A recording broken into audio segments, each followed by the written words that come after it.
శ్రోతలకు నా హృదయపూర్వక నమస్కారములు.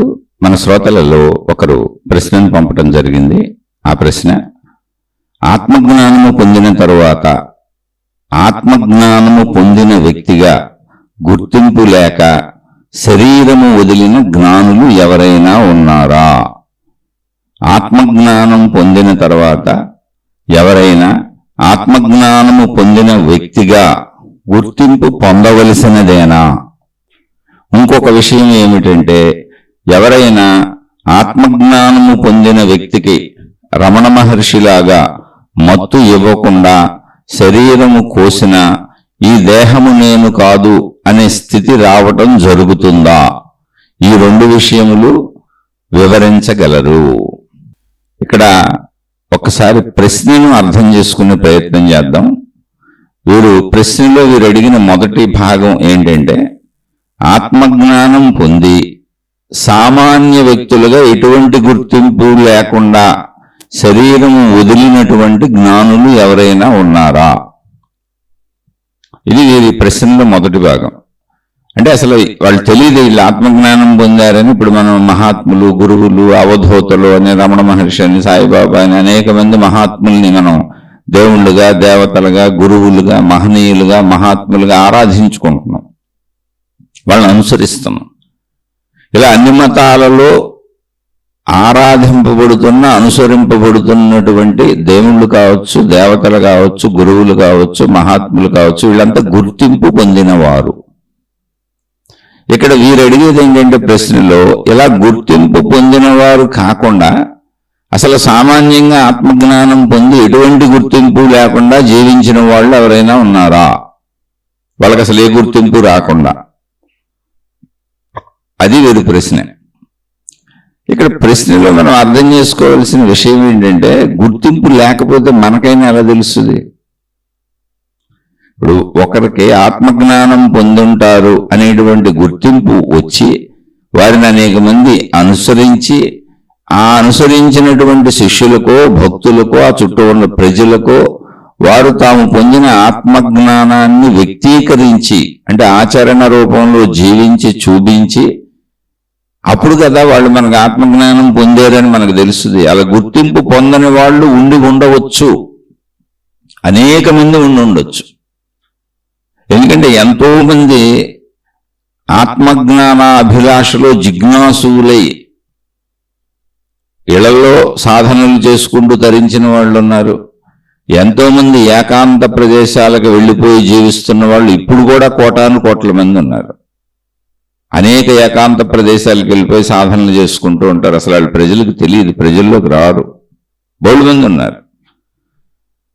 ఆ ఏకాంత ప్రదేశాలు ఎక్కడైనా కావచ్చు, ఎందుకంటే చాలా విశాలమైన భూభాగం ఉంది. మనం ఏదో ఊళ్ళు నిర్మించుకొని ఇళ్ళు కట్టుకొని ఆ ఇళ్ల మధ్యలో జనాల మధ్యలో నిరంతరం ఒక జన సమూహంలో జీవిస్తున్నట్టు కాదు. అడవులు అనేకం ఉన్నాయి, కొండ ప్రాంతాలు అనేకం ఉన్నాయి, ఎన్నో మానవ సంచారం లేనటువంటి ప్రదేశాలు ఎన్నో ఉన్నాయి.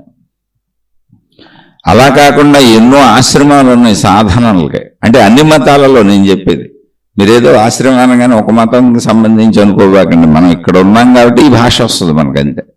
మొత్తం ప్రపంచవ్యాప్తంగా తీసుకోండి, ఎన్ని మతాలున్నా. అలా ఏకాంత సాధనలు చేసుకుంటూ తమ స్థితిని తాము పొంది ప్రశాంతంగా జీవితాన్ని గడిపి హాయిగా శరీరాలు వదిలేసే వాళ్లే ఎక్కువ మంది ఉంటారు. ఇది నా ఉద్దేశం. ఎందుకని అంటే, ఆత్మజ్ఞానము పొందిన తర్వాత అని కాదు, ఆత్మానుభవం అంటే నేను అనంత ఆత్మశక్తిని, నా ప్రాణశక్తి ఎరుక నాకు తెలిసింది. అది ఆత్మానుభవం అంటే. ఆత్మానుభవం అనేది ఏదో కొత్తగా ఉన్నది కాదు. నా ప్రాణశక్తి ఎరుక నాకు తెలిసింది. నేను శరీరము, ఈ విషయం నాకు అసలు తెలిసి దాంతోనే జీవిస్తున్నాను, తెలుసుకోవలసిన అవసరమే లేదు. అది శరీరమే నేనన్న భావనతోనే జీవితం మొదలవుతుంది. అంటే అది నిత్య అనుభవం. నేను మనసును, ఈ మనసు లేకపోతే శరీరము నేనన్న విషయం కూడా తెలియదు. అలా తెలుస్తూ ఈ శరీరము నేను అని నేను ప్రపంచాన్ని గుర్తించి, నా శరీరమును గుర్తించి మొత్తం నేను చేసే కార్యకలాపాలన్నీ కూడా నా జీవితం జీవించటం అంతా కూడా మనసుతోనే జరుగుద్ది. ముందు మనసులో జరుగుద్ది, ఆలోచన రూపంగా, భావరూపంగా. తర్వాత వాటిని శరీరం పాటిస్తుంది. మనోశరీరముల కలయిక జీవితము. అలా నేను మనసునని నాకు తెలుసు, నేను శరీరమును అని నాకు తెలిసినప్పుడు అది ఎలా ఉన్నది అంటే మాంస రూపములో ఘన పదార్థముగా ఉన్నది. అది తెలుస్తుంది నాకు. నేను మనసుని అని నాకు తెలిసినప్పుడు దాని ఆకృతి ఆకారము నాకు తెలియటం లేదు. అది శక్తి స్వరూపముగా లోపల ఉన్నది. ఎలా ఉన్నది? ఆలోచనలుగా, భావములుగా, జ్ఞాపకములుగా, భావోద్వేగములుగా, అన్ని రకములుగా లోపల ఉన్నది అని కదులుతూ తెలుస్తున్నవి. అవే శరీరాన్ని కదుపుతున్నవి అని కూడా తెలుస్తుంది. సుఖ దుఃఖముల భావములు లోపల ఉంటాయి మనం పొందేటువంటివి. కాబట్టి అది మనసు అలా ఉందని నాకు తెలుస్తుంది. అందుకే దాన్ని శక్తి స్వరూపము అన్నారు. శక్తికి ఆకృతి లేదు, ఆకారం లేదు, అందులో ఘన పదార్థం లేదు, శరీరం లాగా ఘనత్వము లేదు, ఒక పరిమితి లేదు, ఒక ఆకృతి లేదు. అయినా మనసు ఉన్నది అనేది ఎవరికి వారికి అనుభవం. అది నాకు తెలుసు, మీ మనసు మీకు తెలుసు. ఈ రెండు కామన్ పాయింట్లు, ఈ రెండింటి కలయికే మన జీవితం. అయితే అందరికీ, బ్రతికి ఉన్న అందరికీ, నేను బ్రతికి ఉన్నాను, జీవిస్తున్నాను అంటే నాలో ప్రాణశక్తి ఉన్నది అని తెలుసు. కానీ ఆ ప్రాణశక్తి ఎలా ఉన్నది, ఆ ప్రాణశక్తి యొక్క స్వరూప స్వభావములేంటి, దాని యొక్క తీరుతెన్నులేంటి అనేది తెలుసుకునే ప్రయత్నం మనిషి చేయకుండా మనోశరీరాలతో జీవించుకుంటూ వెళ్ళిపోతున్నాడు. అంటే ఏంటండి, మనోశరీరాలతో జీవించవద్దంటారా అనేటువంటి సందేహం మీకు రావచ్చు. కాదు, జీవించాలి, అదే జీవితం. శరీరంతో మనసుతో జీవించటమే జీవితం. కానీ ఈ జీవితం ఒక సమయమునకు ముగిసిపోతుంది. అంటే శరీరమును మీరు గమనిస్తే పుట్టుక నుంచి అది నిరంతరం మారిపోతూ ఉంది. అంటే ఎదుగుతుంది, మార్పులకు లోనవుతుంది. ఆ మార్పు ఎదుగుదలగా ఉంది. దాన్నే మనం ఆయువు అని రోజులు లెక్కలు పెట్టుకున్నాం. మనం ఇన్ని సంవత్సరాలని మనమే లెక్కలు ఏర్పాటు చేసుకున్నాం, కాలాన్ని పెట్టుకున్నాం. దాన్నే ఆయువు అని పిలుచుకుంటాం. ఈ కాలం అంతా మనం ఏర్పాటు చేసుకుంది. కానీ నిరంతర శరీర మార్పు మనకి కళ్ళ ముందు కనపడుతూనే ఉంది. మనం ఎదుగుతున్నామని మనకే తెలుస్తుంది. మన చుట్టూ ఉన్న అందరూ ఎదుగుతున్నారని కూడా తెలుస్తుంది. సృష్టిలో ఒక జడ పదార్థములు తప్ప మొక్కలు ఎదుగుతున్నాయని తెలుస్తుంది, జంతువులు ఎదుగుతున్నాయని తెలుస్తుంది, పుట్టుక నుంచి అంతా ఎదుగుదల ఉందని తెలుస్తుంది. అంటే శరీరపరంగా ఒక స్థిరమైనటువంటి విధానము శరీరమునకు లేదు అని మనకు తెలుసు. అలా సాగుతూ అది మరణాన్ని పొందుతుంది. అంటే శరీరము శిథిలమైపోతుంది. ఈ విషయం మనందరికీ తెలుసు, ఇది అనుభవం. అప్పుడు ఏం జరిగింది అంటే ప్రాణశక్తిని శరీరము తనలో నిలుపుకునే సమర్థతను కోల్పోయింది. వాస్తవంగా జరిగింది ఇది. కానీ మనం సహజంగా ఏంటంటే ప్రాణము పోయింది అని చెప్పుకుంటాం. ఎందుకనంటే అక్కడ శరీరం ఉన్నది కనపడుతున్నది. కాబట్టి శరీరం ఉన్నది కనుక ఏ శరీరమును చిన్నతనము నుంచి నేను అనుకుంటూ బ్రతికానో, ఏ శరీరముతో 100 సంవత్సరాల జీవితాన్ని జీవించానో, ఏ శరీరముతో సుఖభోగములన్నీ పొందానో, ఆ సుఖభోగములను పొందటానికి ఏ శరీరమును నడపడానికి నా మనసు నాకు ఉపయోగపడిందో ఆ శరీరం అక్కడే ఉంది. చనిపోయిన తర్వాత శరీరాలు మాయమైపోవట్లేదు అనే విషయం అందరికీ తెలుస్తుంది. కాబట్టి ప్రజలు ఏమనుకున్నారు అంటే శరీరము ఉంది కనుక ఇక్కడే అది కదలలేకపోతుంది, అంతే మరణం అంటే. కనుక ప్రాణము పోయింది అన్నారు. కాదు, ప్రాణమును తనలో నిలుపుకొని ఉంచుకునే సామర్థ్యమును శరీరము కోల్పోయింది. ఇది కొంచెం చదువుకున్న వాళ్ళకి, డాక్టర్లకి ఆ సైన్స్లోకి వెళ్తే అర్థమవుతుంది ఇది ఎలా జరుగుతుంది అనేది. సరే, ఏదైనా మరణము అనేది, శిథిలత్వము అనేది శరీరమునకు సంభవిస్తూ ఉంటుంది. ఇక్కడ విషయం ఇది. నిరంతరం మార్పుకు లోనవుతూ, నిరంతరం ఎదుగుతూ, అక్కడి నుంచి వృద్ధాప్యం అనే పేరుతో తరుగుతూ శిథిలత్వానికి వెళ్ళిపోయి ఇంకా కదలలేని స్థితికి శరీరం వచ్చేస్తుంది. ఇది హఠాత్ పరిణామం కాదు. చాలా పెద్ద ప్రాసెస్లో జరుగుతుంది. సుమారు ఒక 40 ఏళ్ల వరకు మనిషి స్థిరంగా ఉంటాడు. అక్కడి నుంచి ఇంకా మార్పులు శిథిలత్వాన్ని పొందుతూ ఉంటాయి. అది కొంతమందికి కొంచెం ముందు రావచ్చు, కొంతమందికి కొంచెం వెనక రావచ్చు. కానీ శరీరం శిథిలం అవుతుంది, నా శక్తి తగ్గుతుంది అనేది నాకే తెలుస్తూ ఉంటుంది. అది శరీర నిర్మాణం అలా ఉంది. అయితే మరణములో మనం ఏమన్నాం? ప్రాణం పోయింది అన్నాం. ప్రాణం పోయింది అనేది సహజ భాష. ప్రాణాన్ని తనలో నిలుపుకొని ఉంచుకునే సామర్థ్యము శరీరము కోల్పోయింది. అంటే శరీరం యొక్క తీరుతెన్నులు అంతే. సృష్టిలో ఘనత్వాన్ని పొందింది, నశించిపోద్ది ఎప్పటికైనా. ఎందుకంటే అది ఘనత్వం అనే రూపధారణ చేసింది, అది కోల్పోతుంది. కాబట్టి ఇప్పుడు ఏ విధముగా చూసినా ప్రాణమును నిలుపుకోలేకపోయింది, లేదా ప్రాణం పోయింది అన్నప్పుడు ఇక్కడ విషయము మనలో ప్రాణము అనేటువంటి ఒక శక్తి ఉన్నది అని నిర్ధారిస్తుంది. ఆ ప్రాణం అని ఒకటి ఉంది. అంటే మనిషి బ్రతికి ఉన్నాడు, ఒక జంతువు బ్రతికి ఉంది, ఒక మొక్క బ్రతికి ఉంది అంటే అందులో ప్రాణశక్తి ఉన్నది. మిగిలిన జడ పదార్థములలో ఏ విధముగా ప్రాణశక్తి ఉన్నది అని తెలుసుకునే సామర్థ్యము మనిషికి లేదు. అంతే. ఇది మనం మామూలుగా ప్రాణము, మనలో ప్రాణం ఉంది, మనం బతుకున్నామంటే. ఇక్కడ అంటే ఇప్పుడు మనం ఏంటి? శరీరము, మనసు, ప్రాణము, ఇది కామన్. ఇప్పుడు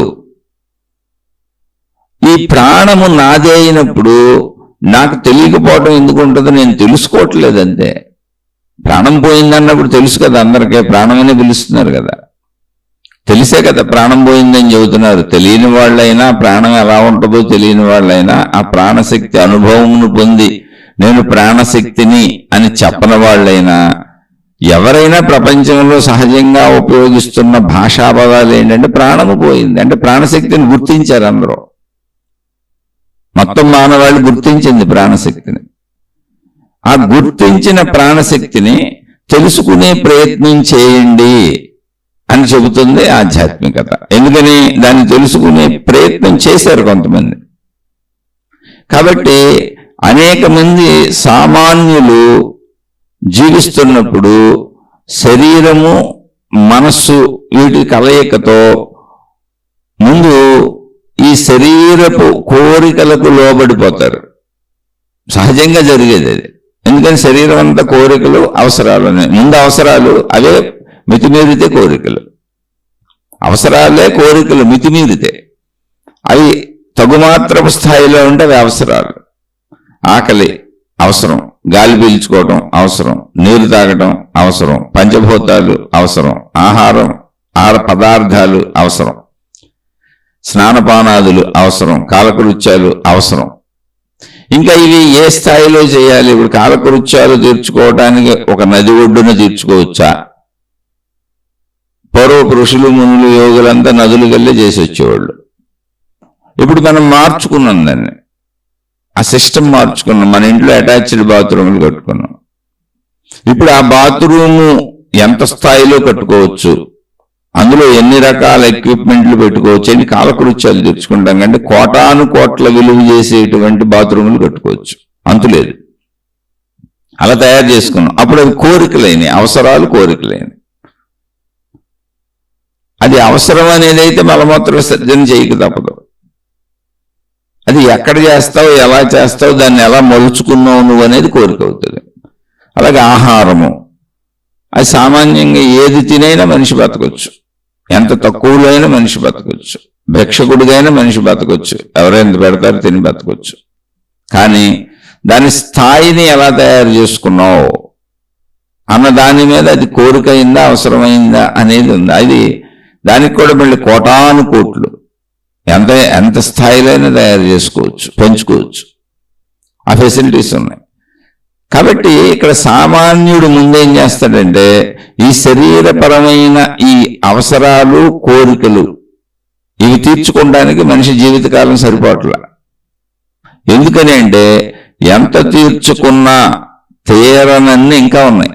ఈ జన్మంతా నేను అనుభవించుకుంటూ వెళ్ళిపోయినా, ఇలాంటి జన్మలు ఒక 100, 1000, 1,00,000, కోటి జన్మలు ఎత్తినా ప్రపంచంలో ఉన్నటువంటి సకల సౌకర్యములు నా పంచేంద్రియములతో అనుభవించటానికి వీలైనవి అనుభవించడానికి నా జీవన కాలము సరిపోదు. అందుకని సహజంగా మనుషులు చనిపోయే వరకు ప్రయత్నించుకుంటూనే ఉంటారు. దాన్ని సుఖము అని పిలిచారు, సుఖం కోసం. వాటినే ఆ సుఖ భావనని ప్రేరేపించి అవి కావాలని పరుగులెత్తించేదాన్ని కోరికలు అన్నారు.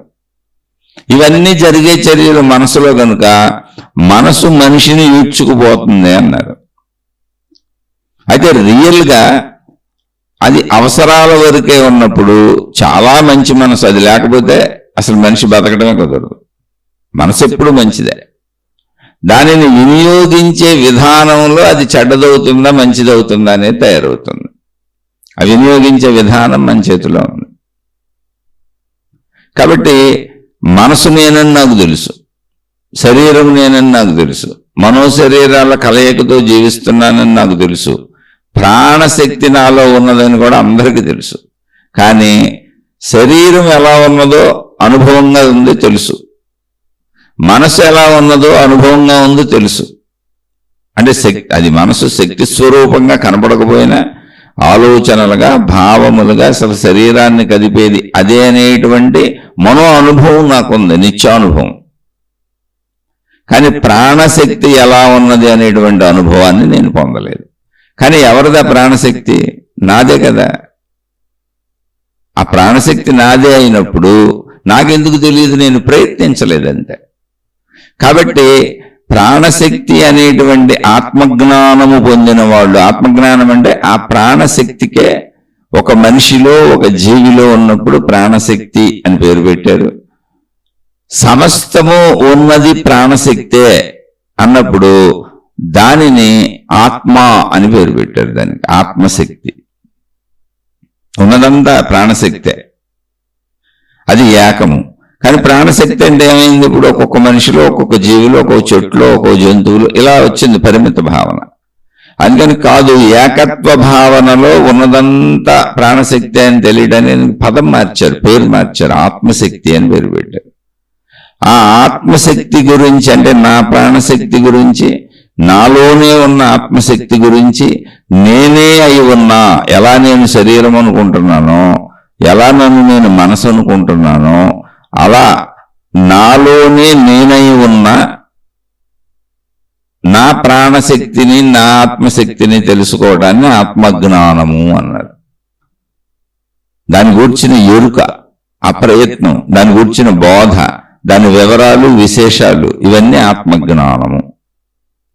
ఈ ఆత్మజ్ఞానము ద్వారా ఆత్మానుభవం జరుగుతుంది. అంటే ఇప్పుడు నేను శరీరం అనే అనుభవం ఉంది కదా మనకి, నేను మనస్సు అనే అనుభవం కూడా ఉంది కదా మనకి. అలాగే నేను ప్రాణశక్తిని అనే అనుభవం పొందటమే ఆత్మానుభవము.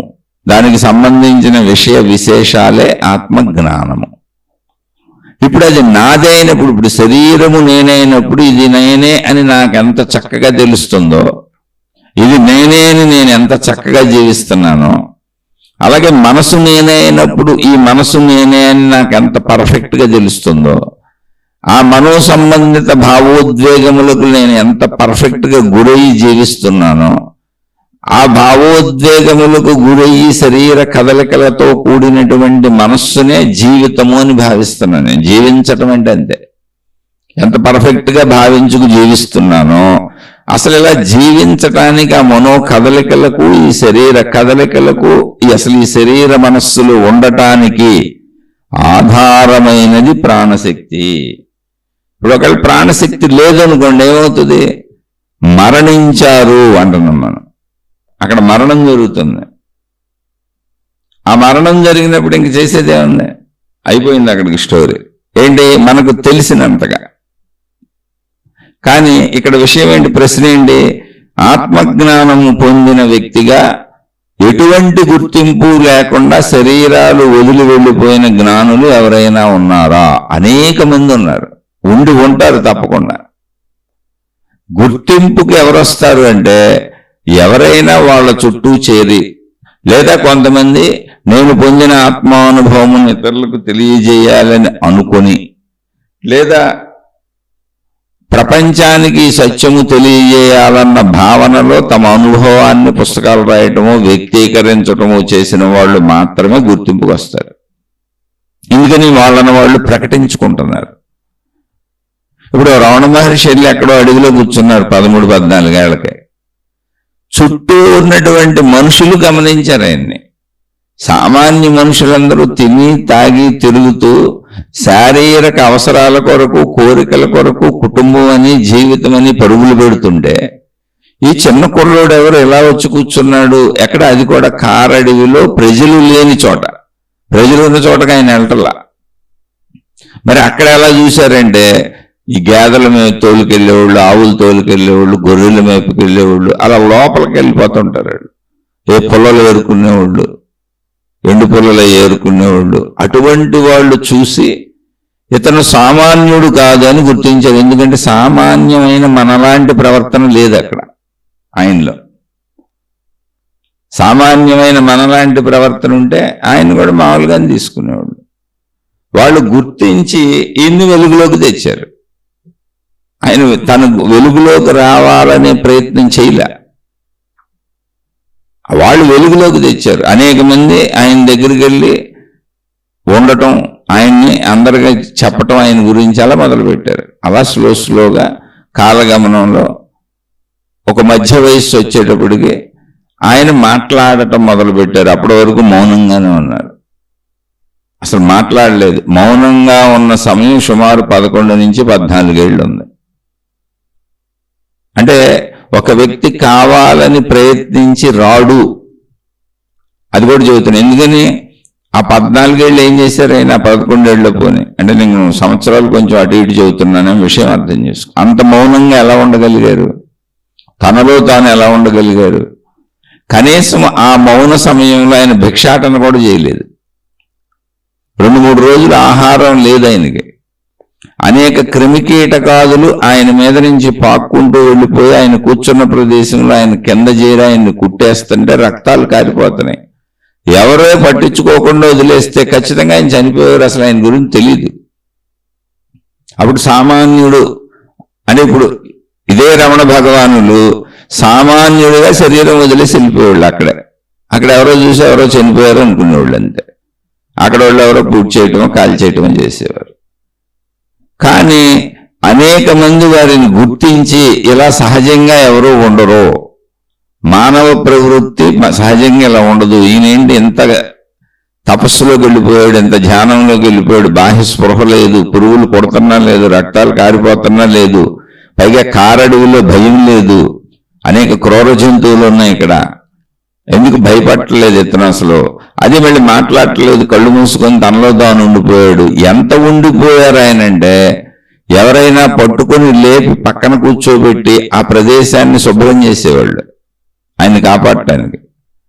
పురుగు పుట్ర రాకుండా అక్కడ అన్ని జాగ్రత్తలు తీసుకునేవాళ్ళు, పక్కన కూర్చోబెట్టేవాళ్ళు. అయినా ఆయనకి తెలిసేది కాదు.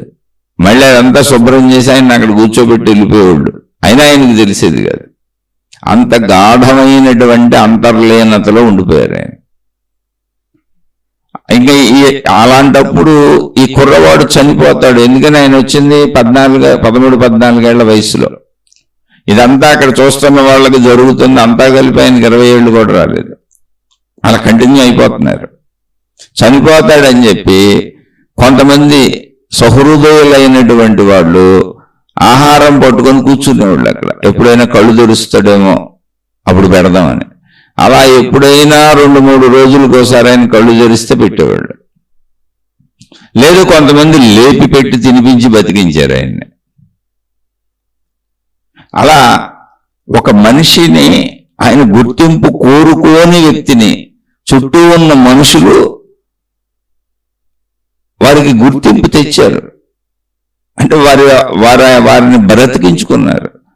అలా వదిలేసి ఉంటే ఖచ్చితంగా ఆయన శరీరం వదిలేసేవారు. అలా మనకు తెలియదు కూడా. అలా ఎంతో మంది వదిలివేయబడి ఉండవచ్చు. ఎందుకంటే అనేక ప్రదేశాలలో అనేక మంది అనేక రకాలుగా ఏకాంతంగా జీవిస్తున్న వాళ్ళు బోల్డ్ మంది ఉన్నారు. ఎంతో మంది ఉన్నారు, ప్రపంచవ్యాప్తంగా ఉన్నారు. ఎందుకని మన ప్రాణశక్తి అది కష్టమైన విషయం కాదు తెలుసుకోవటం. దాని మీద మనం దృష్టి పెట్టడంలో శరీర ఆసక్తి ఎక్కువ ఉంది మనకి. ఎందుకంటే శరీర అనుభవాలు బాగున్నాయి, బంధాలు బాంధవ్యాలు బాగున్నాయి. నా భార్య, నా పిల్లలు, నా భర్త, నా పిల్లలు, నా కుటుంబం, ఆ డబ్బుతో వచ్చే సుఖాలు, స్త్రీ పురుష శారీరక సుఖాలు, ఇవన్నీ చక్కగా ఉన్నాయి, బాగున్నాయి. ప్లస్ ఎప్పటికప్పుడు అనుభవానికి అందుతున్నాయి. అక్కడ అనుభవాలు ఉన్నాయి, అనుభవించడానికి వస్తువులు ఉన్నాయి, అనుభవించడానికి ఇంద్రియాలు ఉన్నాయి, అనుభవించడానికి శరీరం ఉంది, అనుభవించడానికి బయట బోలు సృష్టి ఉంది. అందుకని అది నాకు బాగుంది, ఏదో చేసినట్టుంది, కదులుతున్నట్టుంది, పని చేసినట్టుంది, అనుభవించినట్టుంది, తిన్నట్టుంది, తాగినట్టుంది, జీవిస్తున్నట్టుంది. ప్రాణశక్తికి వచ్చేటప్పటికి అసలు ప్రాణశక్తి కూడా అక్కర్లా. మీరు శరీరాన్ని పక్కన పెట్టి మనసుకు వస్తేనే మనసు ఏ స్వరూపంలో ఉందో అసలు మనకు తెలియదు. పోనీ మన శరీరంలో ఎక్కడుందో కూడా మనకు తెలియదు. పోనీ అది ఎంత ఉందో కూడా మనకు తెలియదు. మనకు తెలుస్తున్నది శరీరంతో మనం అనుభవించిన అనుభవాలు మాత్రమే. ఇది మనసు. అయితే మనకు అనుభవాలు తెలుస్తున్నాయిగా, బాగుంటాయిగా అనుభవాలు. నాకు నచ్చింది ఒక తీపి తిన్నాను, ఒక పుల్లటి తిన్నాను, ఒక కారం తిన్నాను, ఒక చేదు తిన్నాను. అలా నాకు నచ్చినవి రకరకాలుగా తింటున్నాను, ఎంతో హాయిగా ఉంది. నాకు నచ్చినవి కట్టుకుంటున్నాను, ఎంతో హాయిగా ఉంది. స్త్రీ పురుష శారీరక సుఖములు అనుభవిస్తున్నాను, ఎంతో హాయిగా ఉంది. నా పిల్లల్ని పెంచుకుంటూ వాత్సల్యంతో వాళ్ళని ముద్దాడుకుంటూ నా వాళ్ళు, నా పిల్లలు, నా బంధువులు, నా తల్లిదండ్రులు, నా కుటుంబం అనుకుంటూ నేను, నావి, నాది అనుకుంటూ హాయిగా బతుకుతున్నా. అదంతా అనుభవంగా ఉంది. ఓ వాహనం కొనుక్కున్నా, ఒక కారు కొనుక్కున్నా, మోటార్ సైకిల్ కొనుక్కున్నా, అనుభవిస్తున్నా. ఇంట్లో ఫర్నిచర్ కొనుక్కున్నా, అనుభవిస్తున్నా. ఆహార పదార్థాలు అనేక రకాలు చేసుకున్నా, అనుభవిస్తున్నా. అది దృశ్యమో, అది శబ్దమో, పంచేంద్రియముల ద్వారా అనుభవం ఉంది. అక్కడ మనసు అనుభవాలు కాబట్టి అది కూడా బాగుంది. అందుకని ఇక్కడ జీవిస్తున్నట్టుగా ఉంటుంది అనుభవిస్తున్నప్పుడు. మీరు దుఃఖపడినా జీవిస్తున్నట్టుగా ఉంటుంది, ఎందుకని క్రియ జరుగుతుంది అక్కడ. మీరు సుఖపడుతున్నా జీవిస్తున్నట్టుగా ఉంది, ఎందుకని క్రియ జరుగుతుంది అక్కడ. శరీరపరమైనది ఎప్పుడు క్రియ.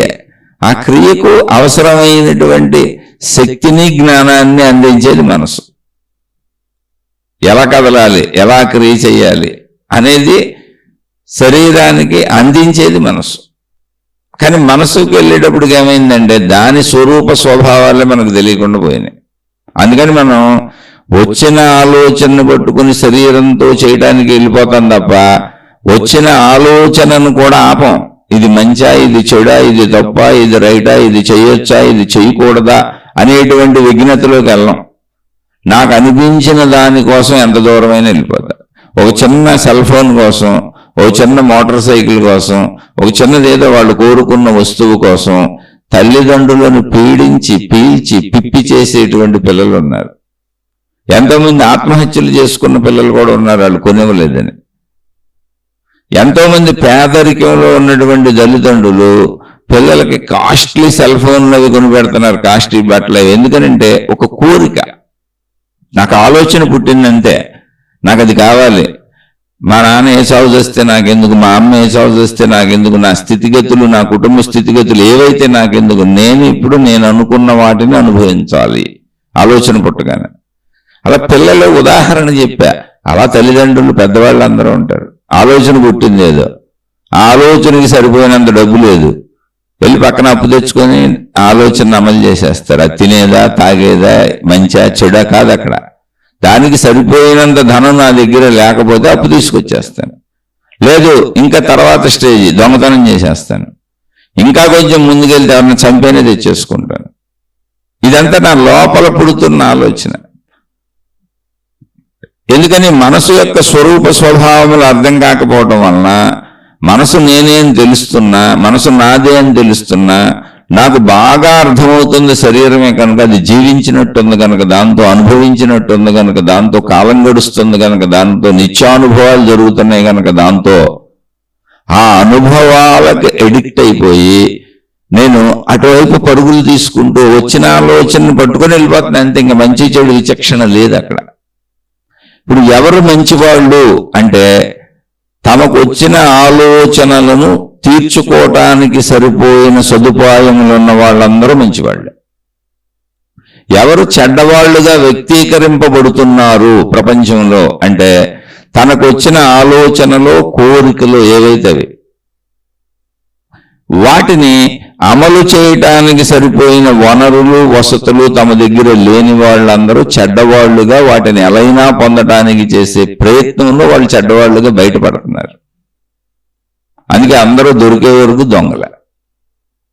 ఇక్కడ విషయం అర్థం చేసుకోవాల్సింది అది. ఇప్పుడు మళ్ళీ దానికి ఇప్పుడు ఎంత లిమిట్ కోరుకోవటానికంటే వాళ్ళ మనసు, అది మనకెలా తెలుస్తుంది? లిమిట్ లేదు అక్కడ, లిమిట్లెస్. కొంతమందికి తక్కువగానే ఉండొచ్చు. ఇప్పుడు నా భార్య నాకు సరిపోయిందని అసలు ఆయనకి ఆలోచన పుట్టకపోవచ్చు. ఆ భార్యతో ఆనందంగా ఉండొచ్చు, ఆ భర్తతో ఆనందంగా ఉండొచ్చు, ఆ పిల్లలతో ఆనందంగా ఉండొచ్చు. ఇంకా అతి ఆలోచనలు రాకపోవచ్చు. లేదా ఒకవేళ అతి ఆలోచనలు వచ్చినా నిగ్రహించుకొని ఆలోచనలు పట్టుకొని పరిగెత్తేటువంటి అవసరం లేకుండా ఆ అతి ఆలోచనలు కూడా తన వాళ్ళ వద్ద తీర్చుకునేటువంటి సౌకర్యవంతమైన మైండ్ ఉండొచ్చు. అది చెప్పలేం. అది ఎలా ఉంటుంది అనేది మనిషికి మారిపోతూ ఉంటుంది. అందుకని అసలు ఇక్కడ శరీరం అన్నప్పుడు అనుభవాలతో జీవించటం అనేది మనిషికి కాలం గడుస్తున్నట్టుగా ఉంది, ఏదో చేసినట్టుగా ఉంది, ఏదో పొందినట్టుగా ఉంది, ఏదో పోగొట్టుకున్నట్టుగా ఉంది, ఏదో దుఃఖపడినట్టు ఉంది, ఏదో సుఖపడినట్టు ఉంది. అది శరీర మనస్సులతోనే కుదురుతుంది. మనసులో కూడా ఇది కొంత సహకారంగా ఉందండి. ఏ శరీరంతో ఏం చేయకపోయినా మనసులో ఆ జ్ఞాపకాలు నెమరు వేసుకొని చేసేసినట్టుగా ఊహించుకుంటూ కలలకంటూ బతకొచ్చు. ఎందుకని ఆల్రెడీ ఆ అనుభవాలు శరీరంతో జరుగుతున్నాయిగా. అందుకని ఇక్కడ మనోఎరుక పూర్తిగా లేని వాళ్ళు వచ్చిన ఆలోచన వచ్చినట్టు చేసుకుంటూ వెళ్ళిపోతున్నారు ఎవరైనా. ఇందులో మంచివాళ్ళు ఎవరు? మళ్ళీ చెప్పాను, మంచివాళ్ళు ఎవరంటే వచ్చిన ఆలోచన వచ్చినట్టు చేసుకుంటూ వెళుతున్నప్పుడు వనరులు వసతులు సమకూరిన వాళ్ళందరూ మంచివాళ్ళే. వచ్చిన ఆలోచన వచ్చినట్టు చేయటానికి వనరులు వసతులు సమకూరక అడ్డదోవలలో తప్పుదోవలలో ఎలైనా వాటిని తీర్చుకోవాలని ప్రయత్నించే వాళ్ళందరూ చెడ్డవాళ్ళే. ఇందాక చిన్నపిల్లల ఉదాహరణ అక్కడే చెప్పాను. తల్లిదండ్రులను అన్నీ అడిగేస్తుంటారు. ఆ తల్లిదండ్రుల స్థాయి ఏంటి, ఆ కుటుంబ స్థాయి ఏంటి, వాళ్ళకున్న ధనం ఏంటి, ఆ సంపదలు ఏంటి పట్టించుకోరు. కొంతమంది స్త్రీలు భర్త సంపాదన ఏంటి, మన సంపాదన ఏంటి పట్టించుకోరంటే మామూలు స్త్రీలను కించపరచాలని కాదు, కొంతమంది విషయపరంగా చెబుతున్నారు, అంటే కుటుంబ వ్యవస్థలో. కొంతమంది పురుషులు సంపాదిస్తారు, తెస్తారు, భార్య కూడా సంపాదిస్తూ ఉంటది, కానీ తమ స్థితిగతులు ఆలోచించకుండా అప్పులు చేసైనా ఖర్చు పెట్టేస్తారు, పక్కోడి సొమ్మైనా తీసుకు ఖర్చు పెట్టేస్తారు. నెక్స్ట్ స్టేజ్ వాళ్ళు మోసాలు చేసైనా అనుభవించాలనుకుంటారు. ఎంత దొరికితే అంత ఎక్కడి నుంచి అయినా తెచ్చుకుందాం అనుకుంటారు. అందులో మోసం వెళ్తుంది. మోసం అంటే ఏంటి? నమ్మించి చేసే మోసం. అంటే చిన్న చిన్న తప్పులు, దొరకకుండా చేసే తప్పులు. ఇప్పుడు ఇన్కమ్ ట్యాక్స్లు ఎక్కొట్టేయటం, బ్లాక్ మనీ పోగు చేసుకోవడం, వీళ్ళందరూ మంచోళ్ళైనా కనబడతారు. అసలు మంచోళ్ళు అంటే ఏ తప్పు చేయరు. అంటే ఏం లేదు, వాళ్ళ మైండ్ అక్కడ ఆగింది, సరిపోయింది, నాకున్న వసతులు వనరులు సరిపోయినాయి. ఇప్పుడు అసలు పుట్టుకతోనే బాగా కోటేశ్వరుడు ఇంటూ పుట్టాడు, వ్యాపారాలు సాగుతున్నాయి, అన్నీ సాగుతున్నాయి అనుకోండి, అతనికి అసలు లోటే లేదనుకోండి, విమానాల్లో సొంత ఫ్లైట్లు వేసుకు తిరిగేటువంటి స్థితి ఉందనుకోండి, ఇప్పుడు తప్పులు ఏం చేస్తాడు? అన్ని దొరుకుతాయిగా. అలా కొన్ని నేను చెప్పేది. ఈ నెక్స్ట్ స్టేజ్ ఏంటి? వీళ్ళు మంచిగానే మంచి వాళ్ళైనా కనపడతారు, ఇంకా వాళ్ళే ఇతరులకు ఏదన్నా లేని వాళ్ళకి దాన ధర్మాలు కూడా చేస్తారు. అది వాళ్ళకి పెద్ద విషయం కాదు, ఎందుకంటే ధన లోటు లేదు అక్కడ, సంపదల లోటు లేదు అక్కడ. సాగుతున్నంతకాలం అందరూ మంచివాళ్లే, ఏ స్థితుల్లో అయినా, ఏ విషయాల్లో అయినా. ఇప్పుడు కొంతమందికి సాగుదల సరిపోదు, అంటే కోరిక సరిపోదు. అప్పుడు వాళ్ళు ఏం చేస్తారంటే మంచి వాళ్ళలా కనపడుతున్న చెడ్డవాళ్ళు వాళ్ళు. అంటే చట్టంలో ఏ లొసుగులు ఉన్నాయి, దొరకకుండా ఏం చేయొచ్చు, ఒకవేళ దొరికితే ఎటువంటి అధికారాలు పదవులు హోదాలు అడ్డం పెట్టుకొని తప్పించుకోవచ్చు. ఇది బ్లాక్ మనీ పోగు చేసుకునేవాళ్ళు, రకరకాల చర్యలు వాళ్ళందరూ వాళ్ళు. అంటే వీళ్ళు మంచి వాళ్ళనే కనపడతారు, కానీ చెడ్డవాళ్ళు. ఇది మనసులో వచ్చిన ఆలోచనే, విచక్షణ లేదు. ఎందుకని శరీరం అనుభవాలతో కూడుకొని ఉంది. ఆ అనుభవాల కోసం మనసులో వచ్చిన ఆలోచన పెట్టుకుని వెళ్ళిపోతున్నారు. ఈ తర్వాత స్టేజ్ వాళ్ళు ఎవరినైనా మోసం చేసేనా, అంటే ఇప్పుడు చూడండి, రియల్ ఎస్టేట్లని ఒకే స్థలం నలుగురికి అమ్ముతారు, చీటీలను పెట్టి ఎత్తుకుపోతూ ఉంటారు, ప్రైవేట్ బ్యాంకులు పెట్టి లేపేసుకెళ్ళిపోతూ ఉంటారు. ఇలా రకరకాలుగా అప్పులు తీసుకు ఎక్కొట్టేస్తూ ఉంటారు, రూళ్ళు మార్చేస్తుంటారు, వెళ్ళిపోతూ ఉంటారు. ఇలా ఎన్ని రకాలుగా డైరెక్ట్గా వీళ్ళు మోసగాళ్ళు మోసగత్తులని తెలిసేలా మోసం చేస్తారు, దొరికిపోయేలా. ఇది ఒక స్టేజ్. ఇది కూడా దాటిపోయినాక అంటే మనసులో పుట్టిన ఆలోచనని అమలు చేయటానికి, ఇది కూడా దాటిపోయి ఈ మోసం చేయడం కూడా కుదరలేదు అనుకోండి వాళ్ళకి, అప్పుడు డైరెక్ట్గా కత్తులు కటారులు చూపించి బెదిరించి తీసుకుపోతారు, దొంగతనాలు మొదలు పెడతారు. ఇదొక స్టేజ్. ఆ దొంగతనాల్లో ఇతరులకు హాని చేయకుండా దొంగతనాలు తీసుకెళ్తారు, అని కట్టేసో తలుపులు పక్కలు కొట్టో ఏదో చేసి మొత్తానికి ఎత్తుకుపోతారు, చూడకుండానో చూస్తే కట్టేసి. ఇది కూడా దాటిపోయిన వాళ్ళు అంటే మానసిక స్థితిలో వాళ్ళకు వచ్చిన ఆలోచనను అమలు చేసుకోవటానికి ఎదుటి వాళ్ళని చంపేసి తీసుకెళ్ళిపోతారు. ఎందుకంటే చూస్తే ఇప్పుడు మళ్ళీ వీళ్ళు గుర్తుపడతారు ప్రమాదం, తర్వాత మనల్ని పట్టుకుంటానికి వీళ్ళు సహకరిస్తారు, చంపేస్తే అసలు గొడవ ఉండదని ఎదుటి వాళ్ళని చంపేసైనా తీసుకుపోతారు. ఇది ఎంతకీ ఎక్కడ పుట్టింది? మనసులో పుట్టిన ఆలోచనని అమలు చేసేవాళ్ళు ఇన్ని రకాలు ఉన్నారు. అది ఎవరో ఇస్తాయి, మనం ఏమీ చెప్పలేము, అన్ని రకాలు ప్రపంచంలో ఉన్నాయి. అయితే ఇది మనసులో పుట్టిన ఆలోచన. ఇక్కడ కొద్దిగా ఆలోచించి విచక్షణ జ్ఞానము, అదే ఆత్మజ్ఞానం. ఆత్మజ్ఞానం అంటే ఏంటంటే మనసులో పుట్టిన ఆలోచనని పుట్టిన ఆలోచన పుట్టినట్టు అమలు చేయవలసిన అవసరత లేదు. అంటే శరీరాన్ని కొంచెం నిగ్రహించుకోగలగాలి, ఇంద్రియాలను కొంచెం నిగ్రహించుకోగలగాలి, కోరికలను కొంచెం నిగ్రహించుకోగలగాలి, అవసరాలను కొంచెం నిగ్రహించుకోగలగాలి. దానికోసమే మానవులు చట్టాలు ఏర్పాటు చేసుకున్నారు. నిగ్రహించుకోలేకపోతున్నారు కనుక అలా నిగ్రహించుకోలేని వాళ్ళకి శిక్షలు ఉన్నాయి అని చట్టాలు పెట్టుకున్నాం, పోలీసు వ్యవస్థలు పెట్టుకున్నాం, మిలిటరీ వ్యవస్థలు పెట్టుకున్నాం, కోర్టులు పెట్టుకున్నాం. అబ్బో కొన్ని వందల నిఘా విభాగాలు ఉన్నాయి, అన్ని రకాల రక్షణలు ఉన్నాయి. అయినా మనిషి చేసే తప్పులు దొరకకుండా చేస్తూనే ఉంటాడు, దొరికితే శిక్షలు అనుభవిస్తూ ఉంటాడు. ఇది మనసులో పుట్టిన ఆలోచనని పుట్టినట్టు చేసుకుంటూ వెళ్ళిపోవడం, మనసుని పరిశీలించలేదు. కానీ ఆత్మజ్ఞాన చదువు ఇక్కడి నుంచే మొదలవుతుంది. ఆత్మజ్ఞానం అంటే ఇక్కడ మొదలవుద్ది. మనసులో వచ్చిన ఆలోచన వచ్చినట్టు చేయకూడదు. అది శరీరపరంగా నువ్వు శరీర బానిస అవటం వలన ఇంద్రియ లోలత్వంతో ఏదో జీవించినట్టుంది. అది చేసినా ఇది చేసినా చెడు చేసినా మంచి చేసినా కదలికలన్నీ నీకు జీవించినట్టున్నాయి. ఆ చెడు కదలికో మంచి కదలికో, సుఖ కదలికో దుఃఖ కదలికో. నాకు కదలికలు కావాలి, విడిగా నేను ఉండలేను, నా బుర్ర పాడైపోతుంది. ఇక్కడ ఆత్మజ్ఞానం మొదలవుద్ది, ఇక్కడ నుంచి ఆత్మజ్ఞాన బోధ మొదలవుద్ది. అందుకే మంచిగా ఉండాలి అని చెబుతారు. అయితే మనకి ఇప్పుడు అవన్నీ ప్రత్యక్షికలో చెప్పుకున్నాం. ఇక్కడ విషయం ఏంటంటే ఇది మనసు. ఇక్కడ మనసు గురించి సంపూర్ణంగా తెలుసుకుని ఆ మనసుని శరీర పరిమితికి అన్వయం చేసుకొని ఇంకా పరిగెత్తుతున్న మనసుని అనవసరం, దీంతో నాకు పని లేదు, నా శరీర స్థితి గతికి తగ్గట్టుగా ఉండే మనసు నాకు చాలు, ఇక పరుగులెత్తే మనసు నాకు అక్కర్లేదు అని అన్వయం చేసుకు జీవించటమే ఆత్మజ్ఞానంలో మొదటి మెట్టు. అదే మంచిగా జీవించటం. అది ఇక రకరకాల బోధలు ఉంటాయి, దానికి వెళ్తుంది. మనసు స్వరూప స్వభావాలు చెబుతారు అక్కడ. కానీ మనకు అనుభవంగా అప్పుడు మనసు నేను అని సంపూర్ణ అనుభవం తెలుస్తుంది. నేనైన నా మనసుని ఎలా నిగ్రహించుకోవాలో కూడా తెలుస్తుంది. అంటే ఇప్పుడు మీకు మామూలుగా జీవించే మనిషికి మనో అనుభవం కూడా లేదు, మనో ఎరుకుంది. నాకు మనస్సు ఉందన్న ఎరుకుంది తప్ప మనసు యొక్క సంపూర్ణ అనుభవం లేదు. సంపూర్ణ అనుభవం ఆత్మజ్ఞాన చదువులో వస్తుంది. వచ్చినప్పుడు నేను శరీరమును అన్న స్థితి నుంచి నేను మనసును ప్రాణశక్తిని అనేటువంటి ఒక నిరాకార స్థితి భావనకు రాగలుగుతాడు, విశాల భావనకి. అందుకని చెబుతున్నాయి వివరణ.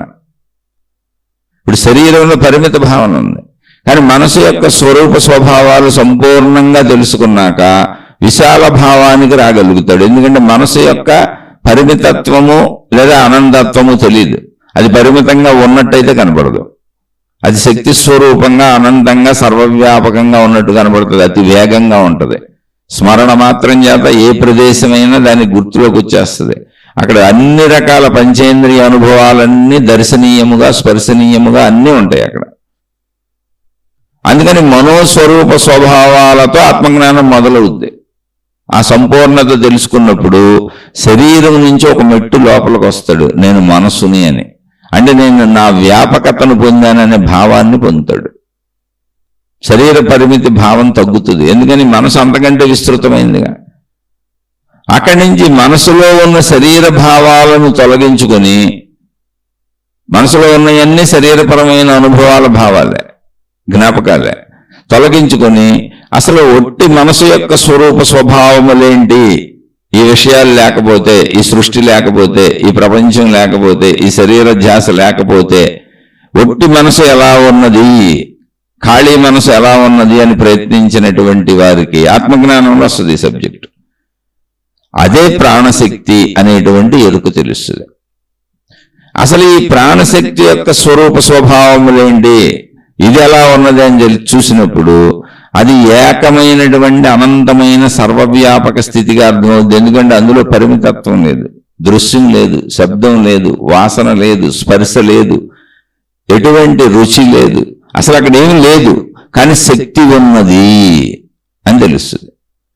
దాన్నే ఆత్మ అని పేరు పెట్టారు. ఉన్నదంతా శక్తి అని తెలుస్తుంది, దాన్నే ఆత్మ అన్నారు. ఇది నాదే అయినప్పుడు ఎందుకు తెలియదు?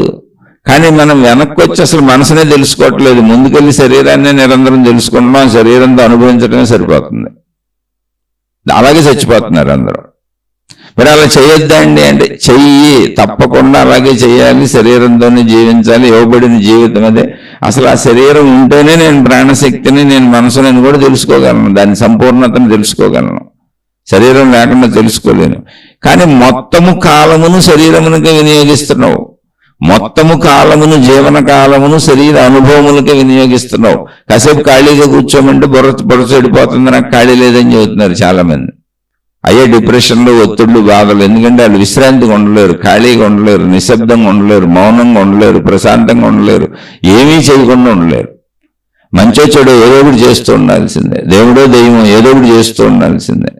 ఏదైతే మతమను, ఇంకోటను, అదను, ఇదను, ఏదో ఒక కదలికైతే ఉంటుంది. దేవుడి పేరుతో కదులుతావా, దెయ్యం పేరుతో కదులుతావా, మతం పేరుతో కదులుతావా, లేదా మంచి పేరుతో కదులుతావా, చెడు పేరుతో కదులుతావా, హేతువాదిని కదులుతావా, లేదా భక్తుడిని భక్తురాలని కదులుతావా, ఆస్తికత్వంతో కదులుతావా, నాస్తికత్వంతో కదులుతావా. కదలికైతే నాకు కావాలి, ఎందుకంటే జీవించినట్టు ఉంటుంది. నాకు కదలికలే జీవించినట్టు ఉంటుంది. అది మొత్తం శరీరపరమైనదే.